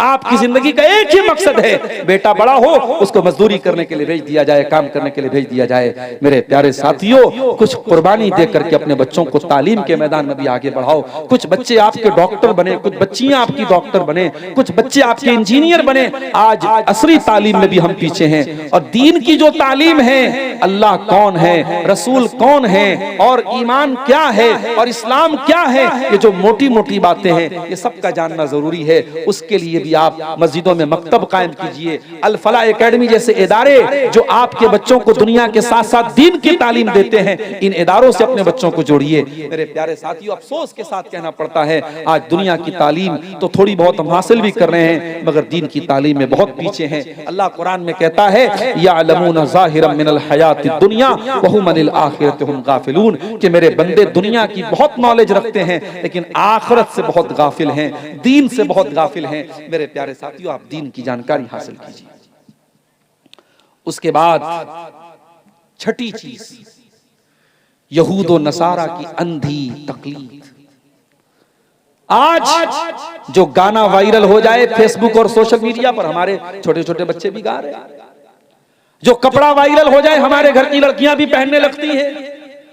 आपके घर में लड़कियां नकाब पहन रही हैं, नकाब में भी जो फैशन चल गया, नकाब के ऊपर माशाअल्लाह लिखा है तो माशाअल्लाह वाले नकाब बहुत मार्केट में आपको मिल जाएंगे। इस्लाम की शहजादी लिखा है तो शहजादी वाले माइक जो है आपको नकाब बहुत सारे मिल जाएंगे। मेरे भाइयों, फैशन के पीछे मत भागो, आप खुद अपना एक फैशन बनाओ। मैं कहता हूं अगर मुसलमान नौजवान ढंग का लिबास पहने, टखने के ऊपर उसका कपड़ा हो, चाहे वो पैंट ही पहने, शर्ट ही पहने, कुर्ता पैजामा पहने, शेरवानी पहने, क्या ये फैशन नहीं? ये जो फैशन आपका इस्लामिक फैशन है, आप अपने आप को ऐसा बनाओ कि दुनिया आपको कॉपी करे। दुनिया को कॉपी मत करो मेरे प्यारे साथी। अल्लाह के प्यारे नबी फरमाते हैं, लतत्तबिउन्ना सुनन मन काना क़ब्लकुम शिब्रम बिशिब्रिन व ज़िराअम बिज़िराइन। तुम अपने से पहले के लोगों के तरीके पर चलोगे। अगर वो एक बित्ता चलेंगे तो तुम एक बित्ता चलोगे। बित्ता बूझ रहे हैं ना, समझ रहे हैं ना? एक बित्ता चलेंगे तो तुम भी एक बित्ता चलोगे, एक हाथ चलेंगे तो तुम भी एक हाथ चलोगे।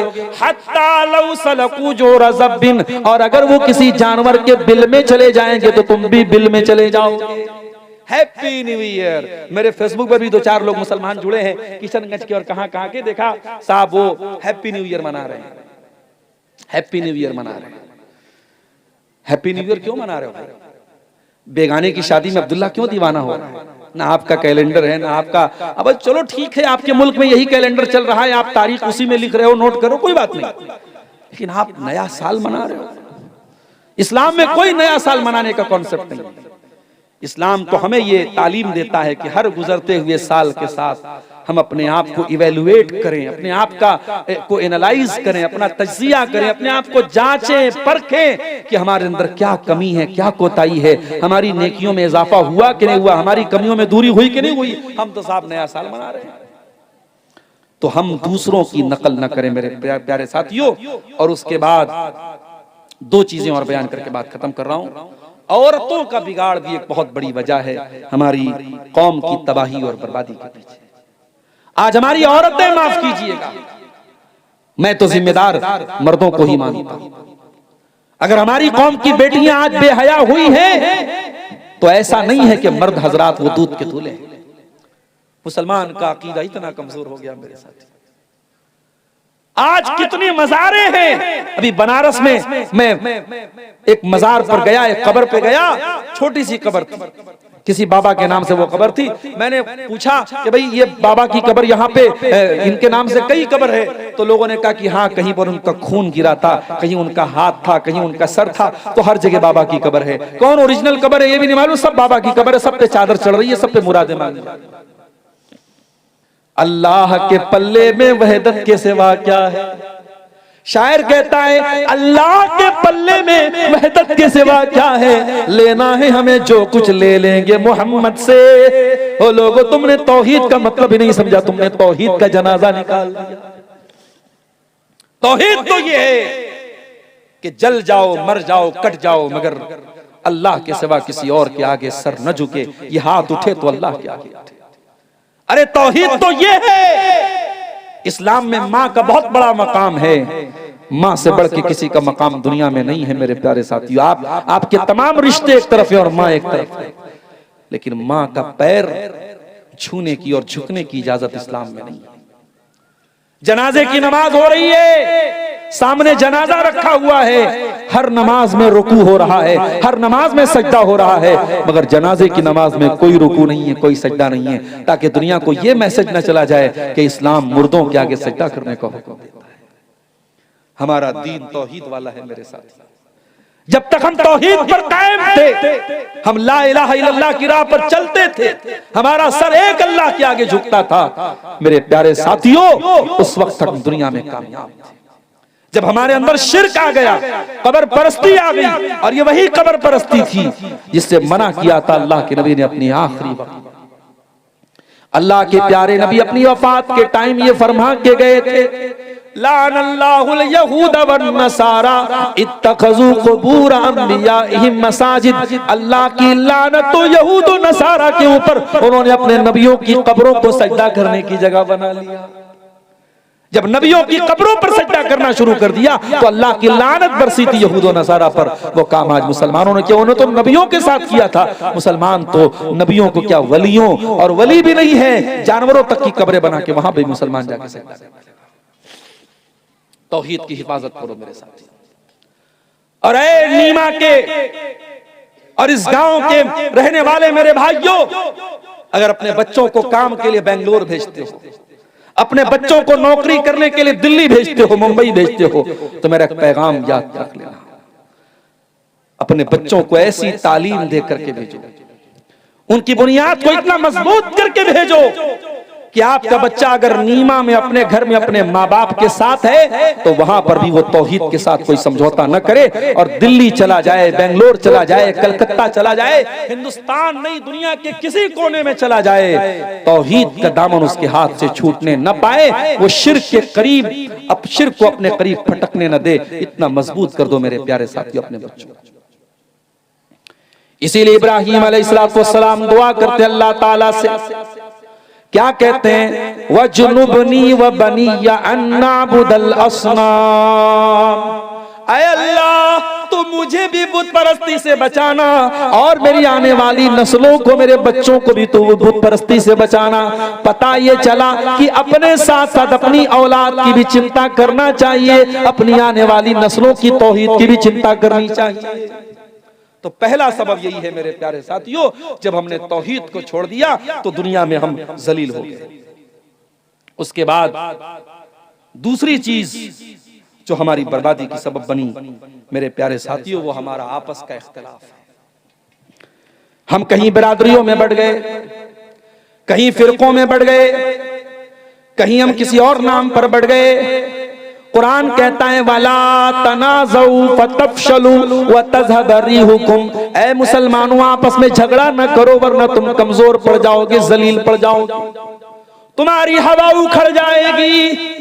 तुम्हारा दुश्मन तो ये सोच करके तुम्हारे खिलाफ प्लानिंग नहीं करता कि कौन से मसलक का है, कौन सी बरादरी का है, वो तो तुम्हारे खिलाफ मुसलमान होने की हैसियत से तुम्हारे खिलाफ प्लानिंग करता है। तुम बरादरियों में बटे हुए हो, तुम जात पात में बटे हुए हो, तुम आपस में फिरकों में बटे हुए हो। कुरान कहता है वातसिमू बिहब्लिल्लाहि जमीआ, ऐ ईमान वालो तुम अल्लाह की रस्सी को मिल करके थाम लो, वला तफर्रकू, और फिरकों में न बटो, वज़कुरू नेमतल्लाह अलैकुम, और अल्लाह की नेमत को याद करो, इज़ कुंतुम आदान, जब तुम एक दूसरे के दुश्मन थे, फ़अल्लफ़ बैना क़ुलूबिकुम, अल्लाह ने तुम्हारे दिलों में एक दूसरे की मोहब्बत डाल दी, फ़अस्बहतुम बिनिअमतिही इख़वाना, और तुम अल्लाह की नेमत से भाई भाई बन गए। भाई भाई बन के रहो मेरे साथी, बटो नहीं आपस में, बंटवारे मत करो मेरे प्यारे साथी। और जो लोग ये कहते हैं कि उम्मत का इख्तिलाफ रहमत है, वो बहुत बड़े झूठे लोग हैं। उम्मत का इख्तिलाफ कभी रहमत नहीं रहा है। उम्मत जब जब लड़ी है और आपस में बटी है, उम्मत कमजोर हुई है मेरे साथी। इख्तिलाफ मत करो आपस में, जहां तक हो सके इख्तिलाफ को खत्म करने की कोशिश करो।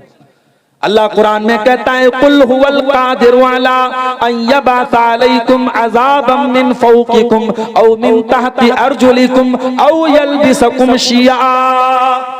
अल्लाह ताला तीन तरीके से अपना अजाब तुम पर उतारता है। कभी आसमान से तुम पर अजाब उतरता है, कभी तुम्हारे जमीन के नीचे से जमीन खिसकने लगती है, जलजला आ जाता है, भूकंप आ जाता है, बाढ़ आ जाती है। कभी जमीन के नीचे से तुम्हारे ऊपर अजाब आता है, कभी आसमान के ऊपर से अजाब आता है। औ यल्बिसकुम शिया, और कभी कभी अल्लाह ताला तुमको आपस में लड़ा करके, टुकड़े टुकड़े करके, बांट करके तुम्हें अपने अजाब में मुब्तला करता है। तो ये बंटवारे, ये इख्तिलाफ, ये जमात बंदी, ये गिरोह बंदी मेरे प्यारे साथियों, ये भी आज हमें जलील कर रही है, हमारी जिल्लत और रुसवाई का बहुत बड़ा सबब है। उसके बाद तीसरी चीज रसूल की नाफरमानी। जंगे ओहद याद है आपको? उसके बारे में पढ़ा है आपने, सुना है आपने? इस्लाम की दूसरी जंग थी ये, और मुसलमान ये जंग जीत चुके थे और माले गनीमत हासिल कर रहे थे मुसलमान। और नबी अकरम ने पहाड़ी दर्रे पर 50 सहाबे किराम को तैनात किया था कि कुछ भी हो जाए यहां से मत हटना। और उन 50 सहाबा का जो जिम्मेदार आपने बनाया था हजरत अब्दुल्ला बिन जुबैर को, एक जुबैर है वो जे से है और जुबैर जीम से है, तो जुबैर नाम भी रख सकते हैं। तो जुबैर, अब्दुल्ला बिन जुबैर वहां पे थे पहाड़ के ऊपर। जब मुसलमानों ने ये देखा कि जंग तो हम जीत गए हैं, तो जो 50 तीरंदाज जिनको अल्लाह के नबी ने तैनात किया था उनका आपस में इख्तिलाफ हो। कुछ लोगों ने कहा कि नबी ने हुक्म दिया था हमें यही रहना चाहिए, कुछ लोगों ने कहा नहीं जंग तो जीत चुके हैं, अब वो हुक्म कैंसिल हो गया, अब चलो माले गनीमत हासिल करते हैं। 50 में से 37 लोग वहां चले गए, 13 लोग बचे। 37 चले गए, 13 बचे, 13 बचे। मुसलमानों की जंग तो जीती जा चुकी थी, मुसलमान जंग जीत चुके थे। काफिरों का लश्कर भाग रहा था और काफिरों के लश्कर में कमांडर थे जिनका नाम खालिद बिन वलीद था। ओ नौजवानों, ओ रोनाल्डो के दीवानों, ओ विराट कोहली के दीवानों, ओ क्रिकेटरों के दीवानों, ओ फिल्मी गानों पर नाचने वाले नौजवानों, कभी मौका मिले तो खालिद बिन वलीद के बारे में भी पढ़ लेना। पढ़ नहीं सकते तो यूट्यूब पर जाके सुन लेना, और सुन नहीं सकते तो किसी आलिम से जाकर के पूछ लेना कि खालिद बिन वलीद कौन थे। खालिद बिन वलीद वो इंसान है जिस जंग का कमांडर खालिद बिन वलीद बन जाए, वो जंग खालिद बिन वलीद अपने दिमाग और अपने टैलेंट और अपनी सलाहियत के बल पे वो हारी गई जंग को भी जीत जाते थे। ये कमाल था। अभी खालिद बिन वलीद मुसलमान नहीं हुए थे, वो दूसरी पार्टी में थे, काफिरों के साथ लड़ रहे थे, मुशरिकों के साथ लड़ रहे थे। वो वापस जा रहे थे, मुशरिकीन हार चुके थे, वापस जा रहे थे। उनकी नजर उस पहाड़ी दर्रे पर पड़ी। उन्हें नजर आ गया कि ये वो वीक पॉइंट है जहां से मुसलमानों पर पीछे से हमला किया जा सकता है। उन्होंने देखा वहां सिर्फ गिनती के 13 लोग बचे। उन्होंने अपने सिपाहियों से कहा चलो हम यहां से हमला करते हैं। उन्होंने पीछे से जो हमला किया है मुसलमानों पर, मुसलमान इस हमले के लिए तैयार नहीं थे और जीती जंग मुसलमान हार गए। 70 सहाबा शहीद हुए, अल्लाह के नबी जख्मी हुए, आपके दांत टूटे, आप जो लोहे की टोपी पहने हुए थे वो उसकी कड़ियां आपके गाल में धंस गई। बहुत तकलीफ उठाई मुसलमानों ने, नबी का एक हुक्म तोड़ने की वजह से बहुत तकलीफ उठाई मुसलमानों ने। अल्लाह ने कुरान में जब इस वाक़े को बयान किया, अल्लाह ने फरमाया हत्ता इज़ा फशिलतुम व तनाज़अतुम फिल अम्री व असैतुम मिन बादि मा अराकुम मा तुहिब्बून। ऐ मुसलमानों, अल्लाह ताला तो जंगे ओहद में भी तुम्हारी मदद कर रहा था, तुम तो दुश्मनों का खात्मा कर रहे थे, तुम तो दुश्मनों पर कंट्रोल पा चुके थे, लेकिन जब तुम कमजोर पड़ गए, तुम आपस में इख्तिलाफ करने लगे और तुमने दुनिया का मालो दौलत देख करके अपने नबी की नाफरमानी कर दी। तो ऐ मुसलमानों, उसके बाद क्या हुआ? फरमाया मिनकुम मन युरीदुद दुनिया, तुम में से कुछ लोग दुनिया चाहते थे, व मिनकुम मन युरीदुल आखिरा, और कुछ लोग आखिरत चाहते थे। वलक सुम्मा सरफकुम अन्हुम लियब्तलियकुम, फिर अल्लाह ताला ने दुश्मनों को तुमसे फेर दिया, वरना दुश्मन चाहते तो तुमको जड़ से मिटा सकते थे, मगर अल्लाह ताला ने उनको फेर दिया। अल्लाह तुम्हारा इम्तिहान लेना चाहता था। वलक़द अफ़ा अन्कुम, और तुमसे जो कोताही हुई अल्लाह ने माफ कर दिया। नबी के सहाबा से जहां गलती हुई है, अल्लाह ताला ने गलती बयान करने के बाद कह दिया हमने माफ कर दिया। और जब अल्लाह ने माफ कर दिया तो किसी सहाबी पर किसी को कीचड़ उछालने की इजाजत नहीं है। मेरे प्यारे साथियों, अल्लाह ने सारे सहाबा को माफ कर दिया। बताना ये चाहता हूं, इस सहाबा के दौर में अगर एक नाफरमानी पर जीती हुई जंग हारी जा सकती है, तो आज मेरे प्यारे साथियों हम अपनी जिंदगियों में गौर करें, हम कितनी नबी की नाफरमानियां कर रहे हैं। आज मेरे पास सवाल आता है, मौलवी साहब सुन्नत अगर छूट जाए तो कोई हरज है क्या? अगर हम सिर्फ फर्ज नमाज पढ़ ले, सुन्नत ना पढ़े तो कोई हरज है क्या? ठीक है भाई, अगर कैलकुलेटर पे कैलकुलेट करोगे तो ठीक है। फजर में आप 2 रकात फर्ज पढ़ लो, और जोहर में 4 पढ़ लो, असर में 4 पढ़ लो, मगरिब में 3 पढ़ लो, इशा में 4 पढ़ लो, हो गई फर्ज अदा। मगर जो नबी अकरम सुन्नतें पढ़ते थे और पाबंदी से पढ़ते थे, तो कैसा नबी का चाहने वाला है, तो कैसा नबी से मोहब्बत करने वाला है कि तू नबी की सुन्नतों को छोड़ रहा है। मेरे प्यारे साथियों, यही हमारे ईमान की परीक्षा है, हमारे ईमान का इम्तिहान है। मेरे नौजवानों, ये चेहरे पर जो दाढ़ी है, ये दाढ़ी तुम क्यों रख रहे हो? पहले क्लीन शेव करने वाले नौजवान ज्यादा थे, अब दाढ़ी वाले नौजवान ज्यादा है। क्यों है मुझे मालूम है वजह क्या है। पहले दाढ़ी ना रखने का फैशन था, अब दाढ़ी रखने का फैशन। अब दाढ़ी रखने का फैशन आ गया। अब साहब फला क्रिकेटर भी दाढ़ी रखे हुए, फला फिल्मी हीरो भी दाढ़ी रखे हुए। इसका मतलब कि आपको नबी की सुन्नत से कोई लगाव नहीं, आप इसलिए दाढ़ी नहीं रखते कि नबी की सुन्नत है।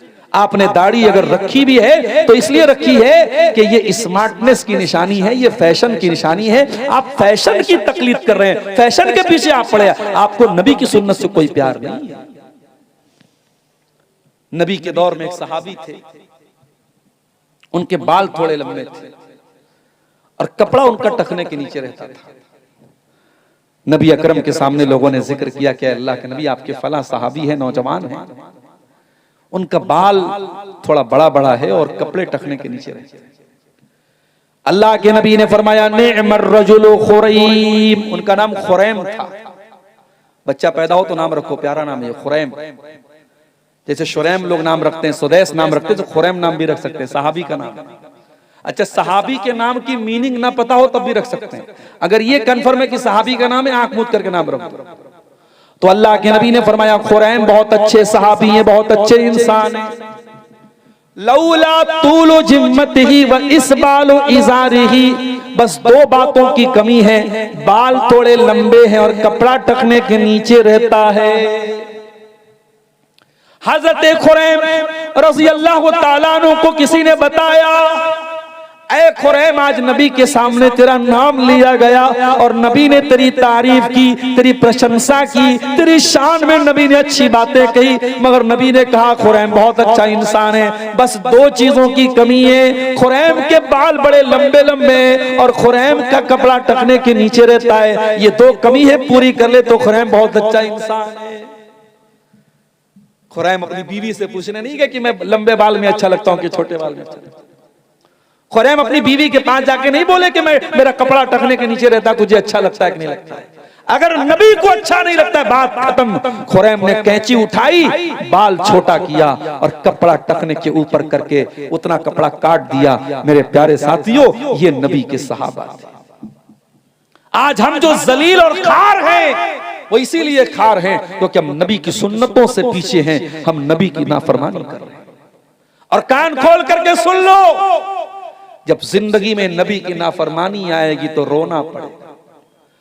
नबी के सहाबा ने हजरत उस्मान गनी के दौर में जब उन्होंने जजीरे कब्रस पर हमला किया और उसको फतह किया तो मुसलमानों में खुशी की लहर उठी, मुसलमानों ने नारे तकबीर लगाया, सारे लोग तो खुशी के मारे खुश थे। एक आदमी रो रहा था, ये रोने वाला कौन था? ये हजरत अबू दरदा थे। अबू दरदा अंसारी थे, ये नबी के बुजुर्ग सहाबी थे, इनकी आंखों में आंसू बह रहे थे। लोगों ने कहा अबू दरदा ये तो खुशी का मौका है, ये तो नारे लगाने का मौका है, ये तो खुशियां मनाने का मौका है। अरे अबू दरदा आप क्यों रो रहे हैं, क्या बात है? ये तो खुश होने का मौका है, आपकी आंखों में आंसू क्यों हैं? कहा है लोगों, आज इन लोगों ने अल्लाह ताला की नाफरमानी की है, इन्होंने अल्लाह से बगावत की है, तो अल्लाह ने हमको इनके ऊपर गालिब कर दिया है। आज ये शिकस्त खा गए, आज ये जलील हो गए और अल्लाह ने हमको गालिब कर दिया। मुझे वो दौर याद आ रहा है, मुझे वो हालात याद आ रहे हैं जब मुसलमान भी अल्लाह की नाफरमानी करने लगेंगे तो मुसलमानों को अल्लाह ताला जलील कर देगा। मुझे वो घड़ी याद आ रही है, इसलिए मेरी आंखों से आंसू बह रहे हैं। मेरे प्यारे साथियों, जब आप रसूल की नाफरमानियां करेंगे तो जिल्लत और रुसवाई हमारे और आपके मुकद्दर में आएगी। और आगे बढ़िए, चौथी चीज, हमारी जिल्लत की चौथी वजह क्या है? हमें दुनिया में जिंदगी गुजारने के लिए भेजा गया था, हमें दुनिया के जरिए आखिरत की तैयारी करने के लिए भेजा गया था। हमें ये पाठ पढ़ाया गया था जुमा की नमाज में, हर जुमा को हम ये पाठ पढ़ते हैं, बल तुसिरूनल हयातद दुनिया वल आखिरतु खैरुन व अबका। है मेरे बंदो, तुम आखिरत को भूल न जाना, तुम दुनिया की रंगीनियों में खो करके कहीं जन्नत को भूल न जाना, कहीं जहन्नम को भूल न जाना। हम दुनिया की जमीनों के पीछे पड़ गए दुनिया की जायदादों के पीछे पड़ गए, जबकि हमारा ईमान और अकीदा है, हम जानते हैं सब ठाट पड़ा रह जाएगा जब लाद चलेगा बंजारा। ये जमीनें यही छोड़ के जाना है, ये जायदादें यही छोड़ के जाना है, 2 गज जमीन में हम सबको दफन हो जाना है। हम जन्नत की जमीन पाने के लिए कोई कोशिश नहीं करते, वो जन्नत जिसके बारे में अल्लाह के नबी ने फरमाया कि जन्नत में एक कोड़ा रखने की जगह, यानी जन्नत में 1 स्क्वायर फीट का एरिया दुनिया की तमाम नेमतों से बेहतर है। मेरे प्यारे साथियों, हम दुनिया परस्त बन गए, दुनियादार बन गए। हमारे नबी की जिंदगी उठा के देखो, शायर कहता है सलाम उस पर जो उम्मत के लिए रातों को रोता था, सलाम उस पर जो फर्शे खाक पर जाड़े में सोता था, सलाम उस पर कि जिसके घर में चांदी थी न सोना था, सलाम उस पर कि टूटा बोरिया जिसका बिछौना था। हमारे नबी ने कभी दुनिया की दौलत और दुनिया के ऐशो आराम के पीछे आप नहीं भागे। आप चाहते तो सोने चांदी के ढेर लगा सकते थे, आप चाहते तो आलीशान मदीना में अपना महल बनवा सकते थे, मगर मेरी प्यारी माँ बहनों, जरा नबी की बीवियों के हालात जाके पढ़ लेना। नबी की बीवियों ने बड़े छोटे छोटे कमरों में जिंदगी गुजार दी।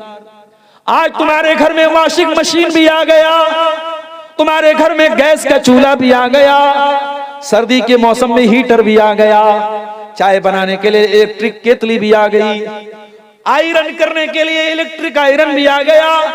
दुनिया की सारी नेमतें तुमको मिल चुकी है, लेकिन फिर भी मेरी प्यारी बहनों, आज भी तुम्हारी जबान पर अल्लाह का शुक्र नहीं है। आज भी तुमसे पूछा जाए तो कुछ ना कुछ तुम कमी निकाल दोगी। कभी गौर करो कि नबी की बीवियों ने कैसी जिंदगी गुजारी। हजरत आयशा से पूछा गया, अय आयशा, अय नबी की बीवी, अल्लाह के रसूल की जिंदगी कैसी गुजरा करती थी? फरमाया, ऐ मेरे भांजे उर्वा, अल्लाह के नबी की जिंदगी ऐसी गुजरा करती थी कि 2-2 महीने गुजर जाया करते थे। वमा यूक़द फी अबियाति रसूलिल्लाह सल्लल्लाहु अलैहि वसल्लम अन्नार, और अल्लाह के रसूल के किसी घर में चूल्हा नहीं जलता था। अल्लाह के नबी के घर वाले खजूर खा करके और पानी पी करके गुजारा कर लिया करते थे। वो आरामदेह गद्दों पे सोने वालों, ओ सर्दियों में बड़े मोटे मोटे कंबल और रजाइयों में लपेट करके सोने वालों, तुम्हारे नबी को कभी गद्दा नसीब न हुआ। तुम्हारे नबी तो टूटी चटाई पे लेटा करते थे, और जब गद्दा ऑफर किया गया, जब आपके नबी को आरामदेह गद्दा ऑफर किया गया, आपके नबी ने क्या जवाब दिया? फरमाया, माली वली दुनिया, ओ लोगों, मेरा दुनिया से क्या लेना देना है? मान इल्ला करा के बिन, मैं तो दुनिया में एक मुसाफिर की तरह हूँ, मैं तो दुनिया में एक मुसाफिर की तरह आया हूँ। इस्तज़ल्ला ताहता शजरतिन, जो किसी पेड़ के नीचे आराम करने के लिए आता है, थोड़ी देर आराम करता है, सुम्मा राह फतरा कहा, और फिर अपनी मंजिल की तरफ चला जाता है। मैं दुनिया में परमानेंट नहीं आया हूं। ये पैगाम आपके नबी ने आपको दिया है मेरे प्यारे साथी, ये पैगाम हमने भुला दिया, ये मैसेज हमने भुला दिया। दुनिया हाय दुनिया, हाय दुनिया, हमारी जिंदगी दुनिया के लिए, सुबह से लेकर शाम तक दुनिया के लिए जीते और मरते, जबकि ये दुनिया अल्लाह के नबी की नजर में कैसी थी और अल्लाह की नजर में कैसी थी मेरे साथी। नबी अकरम सहाबा के साथ जा रहे थे, रास्ते में एक बकरी का बच्चा मरा हुआ पड़ा था, छोटे छोटे कान वाला। आपने उस मरे हुए बकरी के बच्चे के कान को पकड़ा। सही मुस्लिम की रिवायतें, आपने पूछा क्या है मेरे सहाबा, इस मरे हुए बकरी के बच्चे को कौन 1 दिरहम में खरीदेगा? सहाबा ने कहा, अल्लाह के नबी, 1 दिरहम की बात आप क्या करते हैं, इसको फ्री में भी हम लेने को तैयार नहीं होंगे, मरा हुआ है, बेकार है। आपने फरमाया, ऐ मेरे सहाबा, ये मरा हुआ बकरी का बच्चा जो तुम फ्री में भी लेना नहीं चाहते हो, कान खोल करके सुन लो, लग दुनिया अहवनु अलल्लाहि मिन ज़ालिक, अल्लाह की नजर में दुनिया इस मरे हुए बकरी के बच्चे से ज्यादा हकीर है। अल्लाह की नजर में दुनिया की कोई वैल्यू नहीं है। मैं आपको दुनिया छोड़ने की बात नहीं कर रहा हूं, दुनिया कमाइए, बहुत खूब पैसा कमाइए, इस्लाम में मना नहीं, पैसा नहीं कमाएंगे तो मदरसे कैसे चलेंगे, मस्जिदें कैसे चलेंगे। दुनिया कमाओ मेरे प्यारे साथी, मगर दुनिया को प्राइमरी मत समझो, दुनिया को सेकेंडरी समझो, दुनिया को दूसरे नंबर पे रखो, पहले नंबर पे आखिरत को रखो। कारून का नाम सुना है, बहुत पैसे वाला था कारून। इतनी दौलत थी कारून के पास कि उसकी दौलत के जो खजाने की जो चाबियां थी बड़े बड़े पहलवान उठाते थे। जब कारून को अल्लाह ताला ने नसीहत की तो कारून से क्या कहा? अल्लाह ने ये नहीं कहा ऐ कारून तेरे पास इतनी दौलत है, मदरसे में दान दिया कर, मस्जिद में दान दिया कर। अल्लाह ने क्या कहा? फरमाया वब्तगी फीमा आताकल्लाहु दारल आखिरा। ऐ कारून, तुझको अल्लाह ने दौलत से नवाजा है, अपनी दौलत के जरिए तू आखिरत की तैयारी कर। वला तंस नसीबक मिनद दुनिया।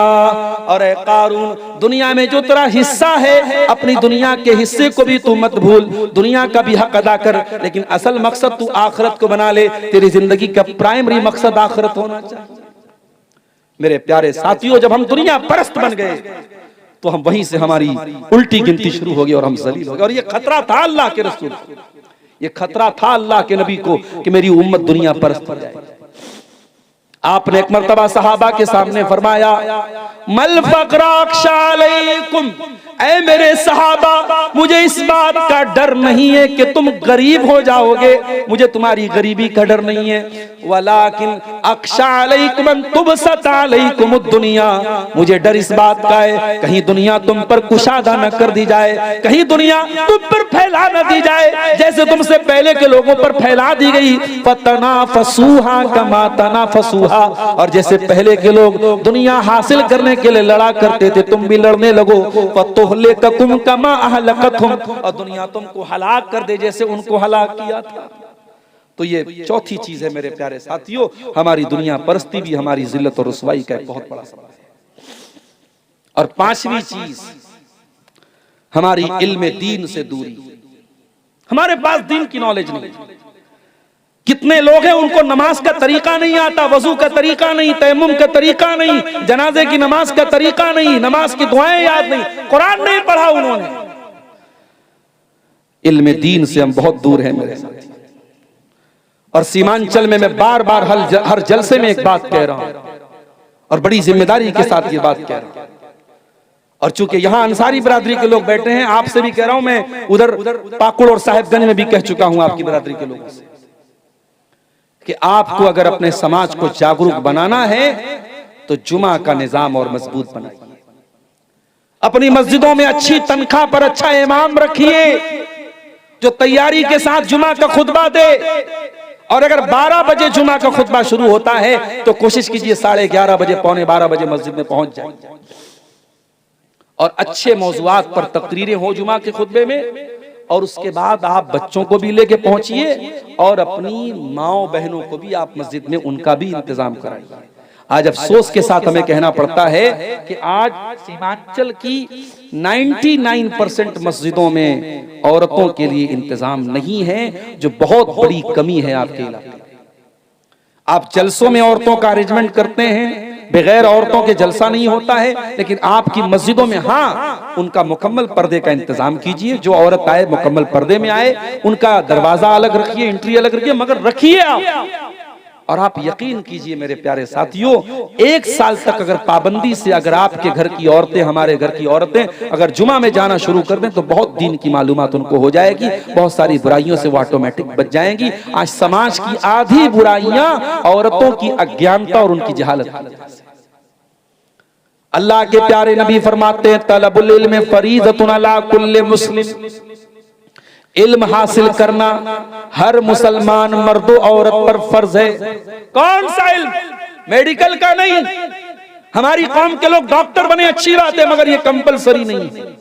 हमारी कौम के लोग इंजीनियर बने, अच्छी बात। और आज अफसोस के साथ कहना पड़ता है कि आपकी अंसारी बिरादरी आज तालीम के मैदान में बहुत पीछे है। आप किसी सीमांचल में रहते हैं, शेरशाबादी भाइयों ने तो अपने आप को डेवलप किया है। आज कटिहार में किसी ने मुझे बताया कि 100 डॉक्टर अगर आपको मिलेंगे मुसलमान तो 80 आपको शेरशाबादी मिलेंगे। मगर आपकी अंसारी बिरादरी आज इस मामले में भी दुनिया की तालीम में भी पीछे है। हम मजदूर है तो हम चाहते हैं हमारा बच्चा भी मजदूर हो जाए। जिसके 4-5 बेटे हैं वो कहता है बस 10 साल की परेशानी, उसके बाद तो मेरे बेटे कमाने लगेंगे।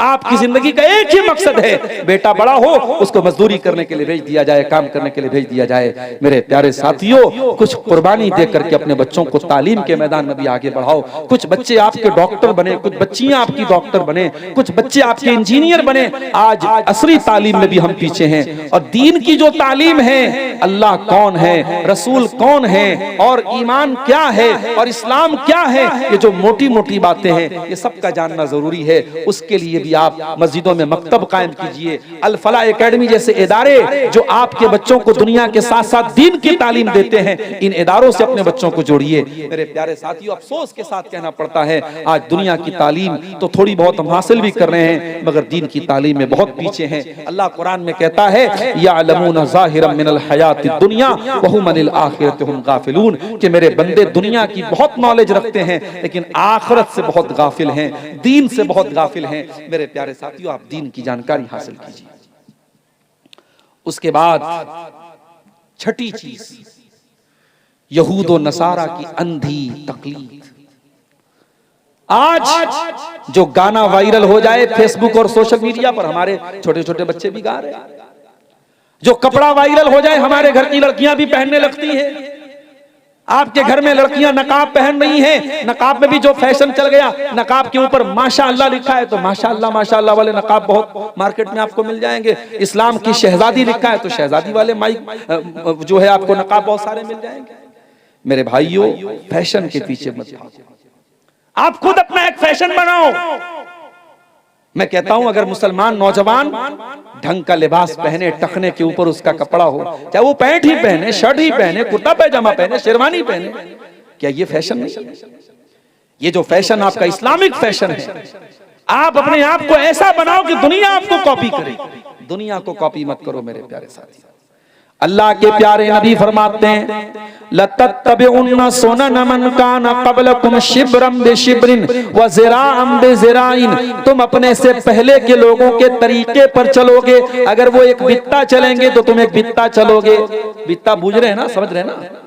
एक बित्ता चलेंगे तो तुम भी एक बित्ता चलोगे, एक हाथ चलेंगे तो तुम भी एक हाथ चलोगे। हत्ता लौ सलकू जोरा ज़ब्बिन, और अगर वो किसी जानवर के बिल में चले जाएंगे तो तुम भी बिल में चले जाओगे। Happy new year. मेरे फेसबुक पर भी 2-4 लोग मुसलमान जुड़े हैं किशनगंज के और कहां के, देखा साहब वो हैप्पी न्यू ईयर मना रहे हैं। हैप्पी न्यू ईयर मना रहे हैं। हैप्पी न्यू ईयर क्यों मना रहे हो? बेगाने की शादी में अब्दुल्ला क्यों दीवाना हो रहा है? ना आपका कैलेंडर है ना आपका, अब चलो ठीक है आपके मुल्क में यही कैलेंडर चल रहा है, आप तारीख उसी में लिख रहे हो, नोट करो, कोई बात नहीं, लेकिन आप नया साल मना रहे हो। इस्लाम में कोई नया साल मनाने का कॉन्सेप्ट नहीं। इस्लाम तो हमें ये तालीम देता है कि हर गुजरते हुए साल के साथ हम अपने आप को इवेलुएट करें, अपने आप को एनालाइज करें, अपना तज्जिया करें, अपने आप को जांचें परखें कि हमारे अंदर क्या कमी है, क्या कोताही है, हमारी नेकियों में इजाफा हुआ कि नहीं हुआ, हमारी कमियों में दूरी हुई कि नहीं हुई। हम तो साहब नया साल मना रहे हैं। अगर लड़की बेपर्दा घूम रही है तो उस बेपर्दा लड़की को घूरने वाले और देखने वाले मर्द हजरात ही हैं। अगर लड़की किसी के साथ भागी है तो जिसके साथ भागी है वो कोई लड़का ही है। ताली एक हाथ से नहीं बजती है मेरे प्यारे साथी। समाज अगर दूषित हुआ है, समाज अगर खराब हुआ है, हम सिर्फ औरतों को भी जिम्मेदार करार नहीं दे सकते, हम सिर्फ मर्दों को भी जिम्मेदार करार नहीं दे सकते।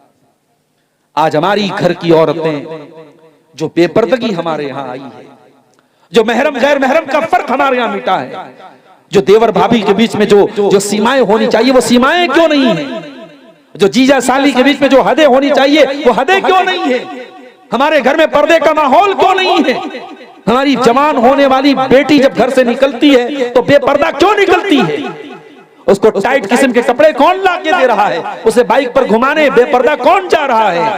अकबर इलाहाबादी ने बिल्कुल सही कहा, बेपर्दा नजर आई कल जो चंद बीबियां, अकबर जमीन में गैरत कौमी से गड़ गया, पूछा जो उनसे आपका पर्दा वो क्या हुआ, कहने लगी कि अक्ल पे मर्दों के पड़ गया।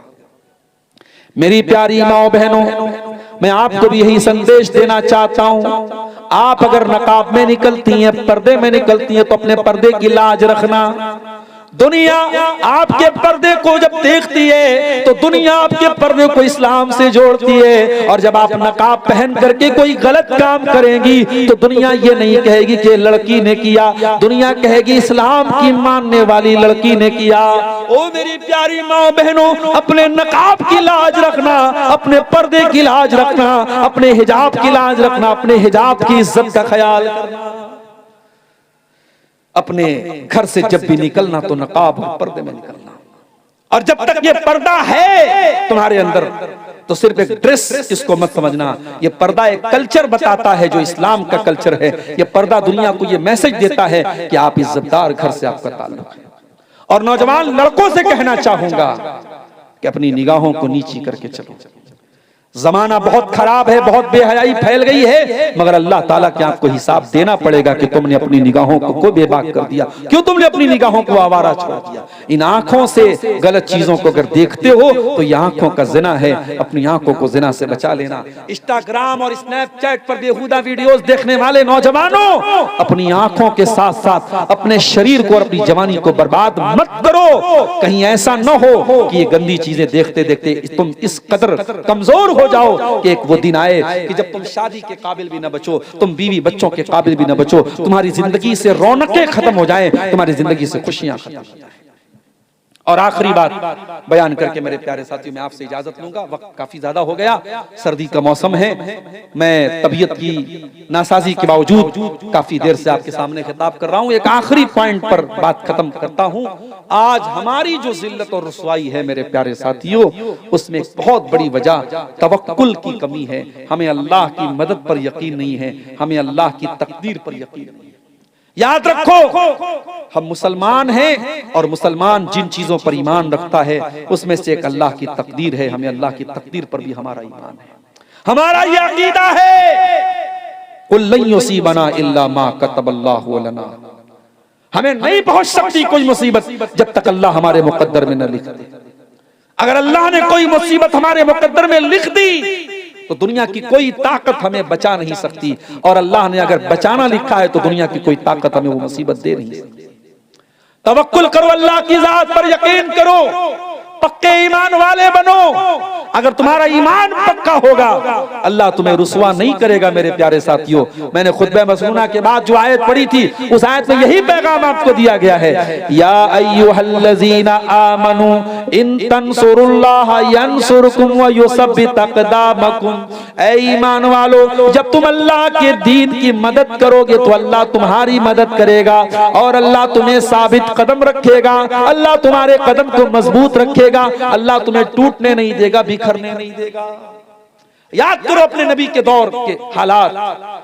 कभी आपके नबी गारे सौर में थे और दुश्मन बिल्कुल करीब पहुंच चुका था, और आपके नबी ने अपनी जबान से कहा था हजरत अबू बकर सिद्दीक से, ला तहज़न इन्नल्लाह माना। ऐ अबू बकर डरो नहीं, अल्लाह हमारे साथ है। कभी हजरत मूसा अलैहिस्सलाम ने कहा था अपनी कौम से, इन्ना मई रब्बी सयहदीन, मेरा अल्लाह मेरे साथ है, वो जरूर कोई ना कोई रास्ता निकालेगा। कभी इब्राहिम अलैहिस्सलाम ने कहा था जब अपनी कौम को छोड़ के जा रहे थे, इन्नी ज़ाहिबुन इला रब्बी सयहदीन, मेरा रब जरूर कोई ना कोई रास्ता निकालेगा। मेरे प्यारे साथियों, आज समंदर में रास्ता आज भी बन सकता है। हमारे पास मूसा के ईमान वाला असा तो हो, मूसा के तवक्कुल वाला असा तो हो। अपने तवक्कुल को मजबूत कीजिए, अपने ईमान को मजबूत कीजिए। ये कमजोरी की चादर उठा के फेंक दीजिए, ये जिल्लत और रुसवाई और बुज़दिली की चादर उठा के फेंक दीजिए। बुज़दिल न बनो, कमजोर न बनो। और मेरे नौजवानों, मैं आपको मैसेज देता हूं, ताकतवर बनो, जिम जाओ, शरीर को भी ताकतवर बनाओ, सुबह जल्दी उठो, फजर की नमाज में उठो, अल्लाह के साथ अपना ताल्लुक मजबूत करके ईमान वाली ताकत भी पैदा करो, जिस्मानी ताकत भी पैदा करो, पढ़ लिख करके तालीम की ताकत भी पैदा करो। हर एतबार से ताकतवर बनो। और जब एक मुसलमान ताकतवर बनेगा तो वो अपनी ताकत का दुरुपयोग नहीं करेगा, वो ताकत का गलत इस्तेमाल नहीं करेगा, वो किसी कैफे में जाके किसी बेकसूर को नहीं मारेगा, किसी की मॉब लिंचिंग नहीं करेगा, किसी की हत्या नहीं करेगा, किसी के मजहब पर छींटाकशी नहीं करेगा। जो सच्चा पक्का मुसलमान होगा वो अपनी ताकत का कभी मिसयूज नहीं करेगा। उसकी ताकत का इस्तेमाल होगा तो जुल्म के खात्मे के लिए होगा, उसकी ताकत का इस्तेमाल होगा तो मजलूम की मदद के लिए होगा, उसकी ताकत का इस्तेमाल होगा तो तो जालिम के खिलाफ होगा। मेरे प्यारे साथियों, ताकतवर बनिए, देश के काम आइए, कम्युनिटी के काम आइए, समाज के काम आइए। आखिरी हदीस पढ़ के बात खत्म कर रहा हूं। अल्लाह के प्यारे नबी ने फरमाया, खैरुन नास अनफउहुम लिन्नास, लोगों में सबसे बेहतरीन वो है जो लोगों के लिए लाभदायक हो, जो लोगों को फायदा पहुंचाता हो। आप देखिए आपकी जात से समाज को क्या फायदा पहुंच रहा है। मेरे प्यारे साथियों, ये असबाब ज़वाल उम्मत के मौजू पर चंद बातें आपके सामने रखी गई, इस उम्मीद के साथ कि हम अपनी कमजोरियों को टटोलेंगे, अपने गरेबानों में झांकेंगे और इन कमियों को दूर करके हम अपनी इस्लाह करेंगे। रब्बुल आलमीन से दुआ है, इलाही आलमीन हमें ईमान की ताकत से और अमल की ताकत से अल्लाह ताला हमें माला माल कर दे, हमारी कमजोरियों पर हमें काबू पाने की तौफीक अता फरमाए। इलाही आलमीन हमारे नौजवानों की हिफाजत फरमाए, हमारी खवातीन की हिफाजत फरमाए। अल्लाह इस इदारे को, अल फलाह एकेडमी को और माद उबई बिन काब को अल्लाह ताला और तरक्की अता फरमाए। जो असहाबे खैर इस इदारे का, इन इदारों का ताउन कर रहे हैं, अल्लाह उन्हें मजीद इन इदारों को मजबूत करने की तौफीक अता फरमाए। अल्लाह हमें अपने बच्चों को दीनी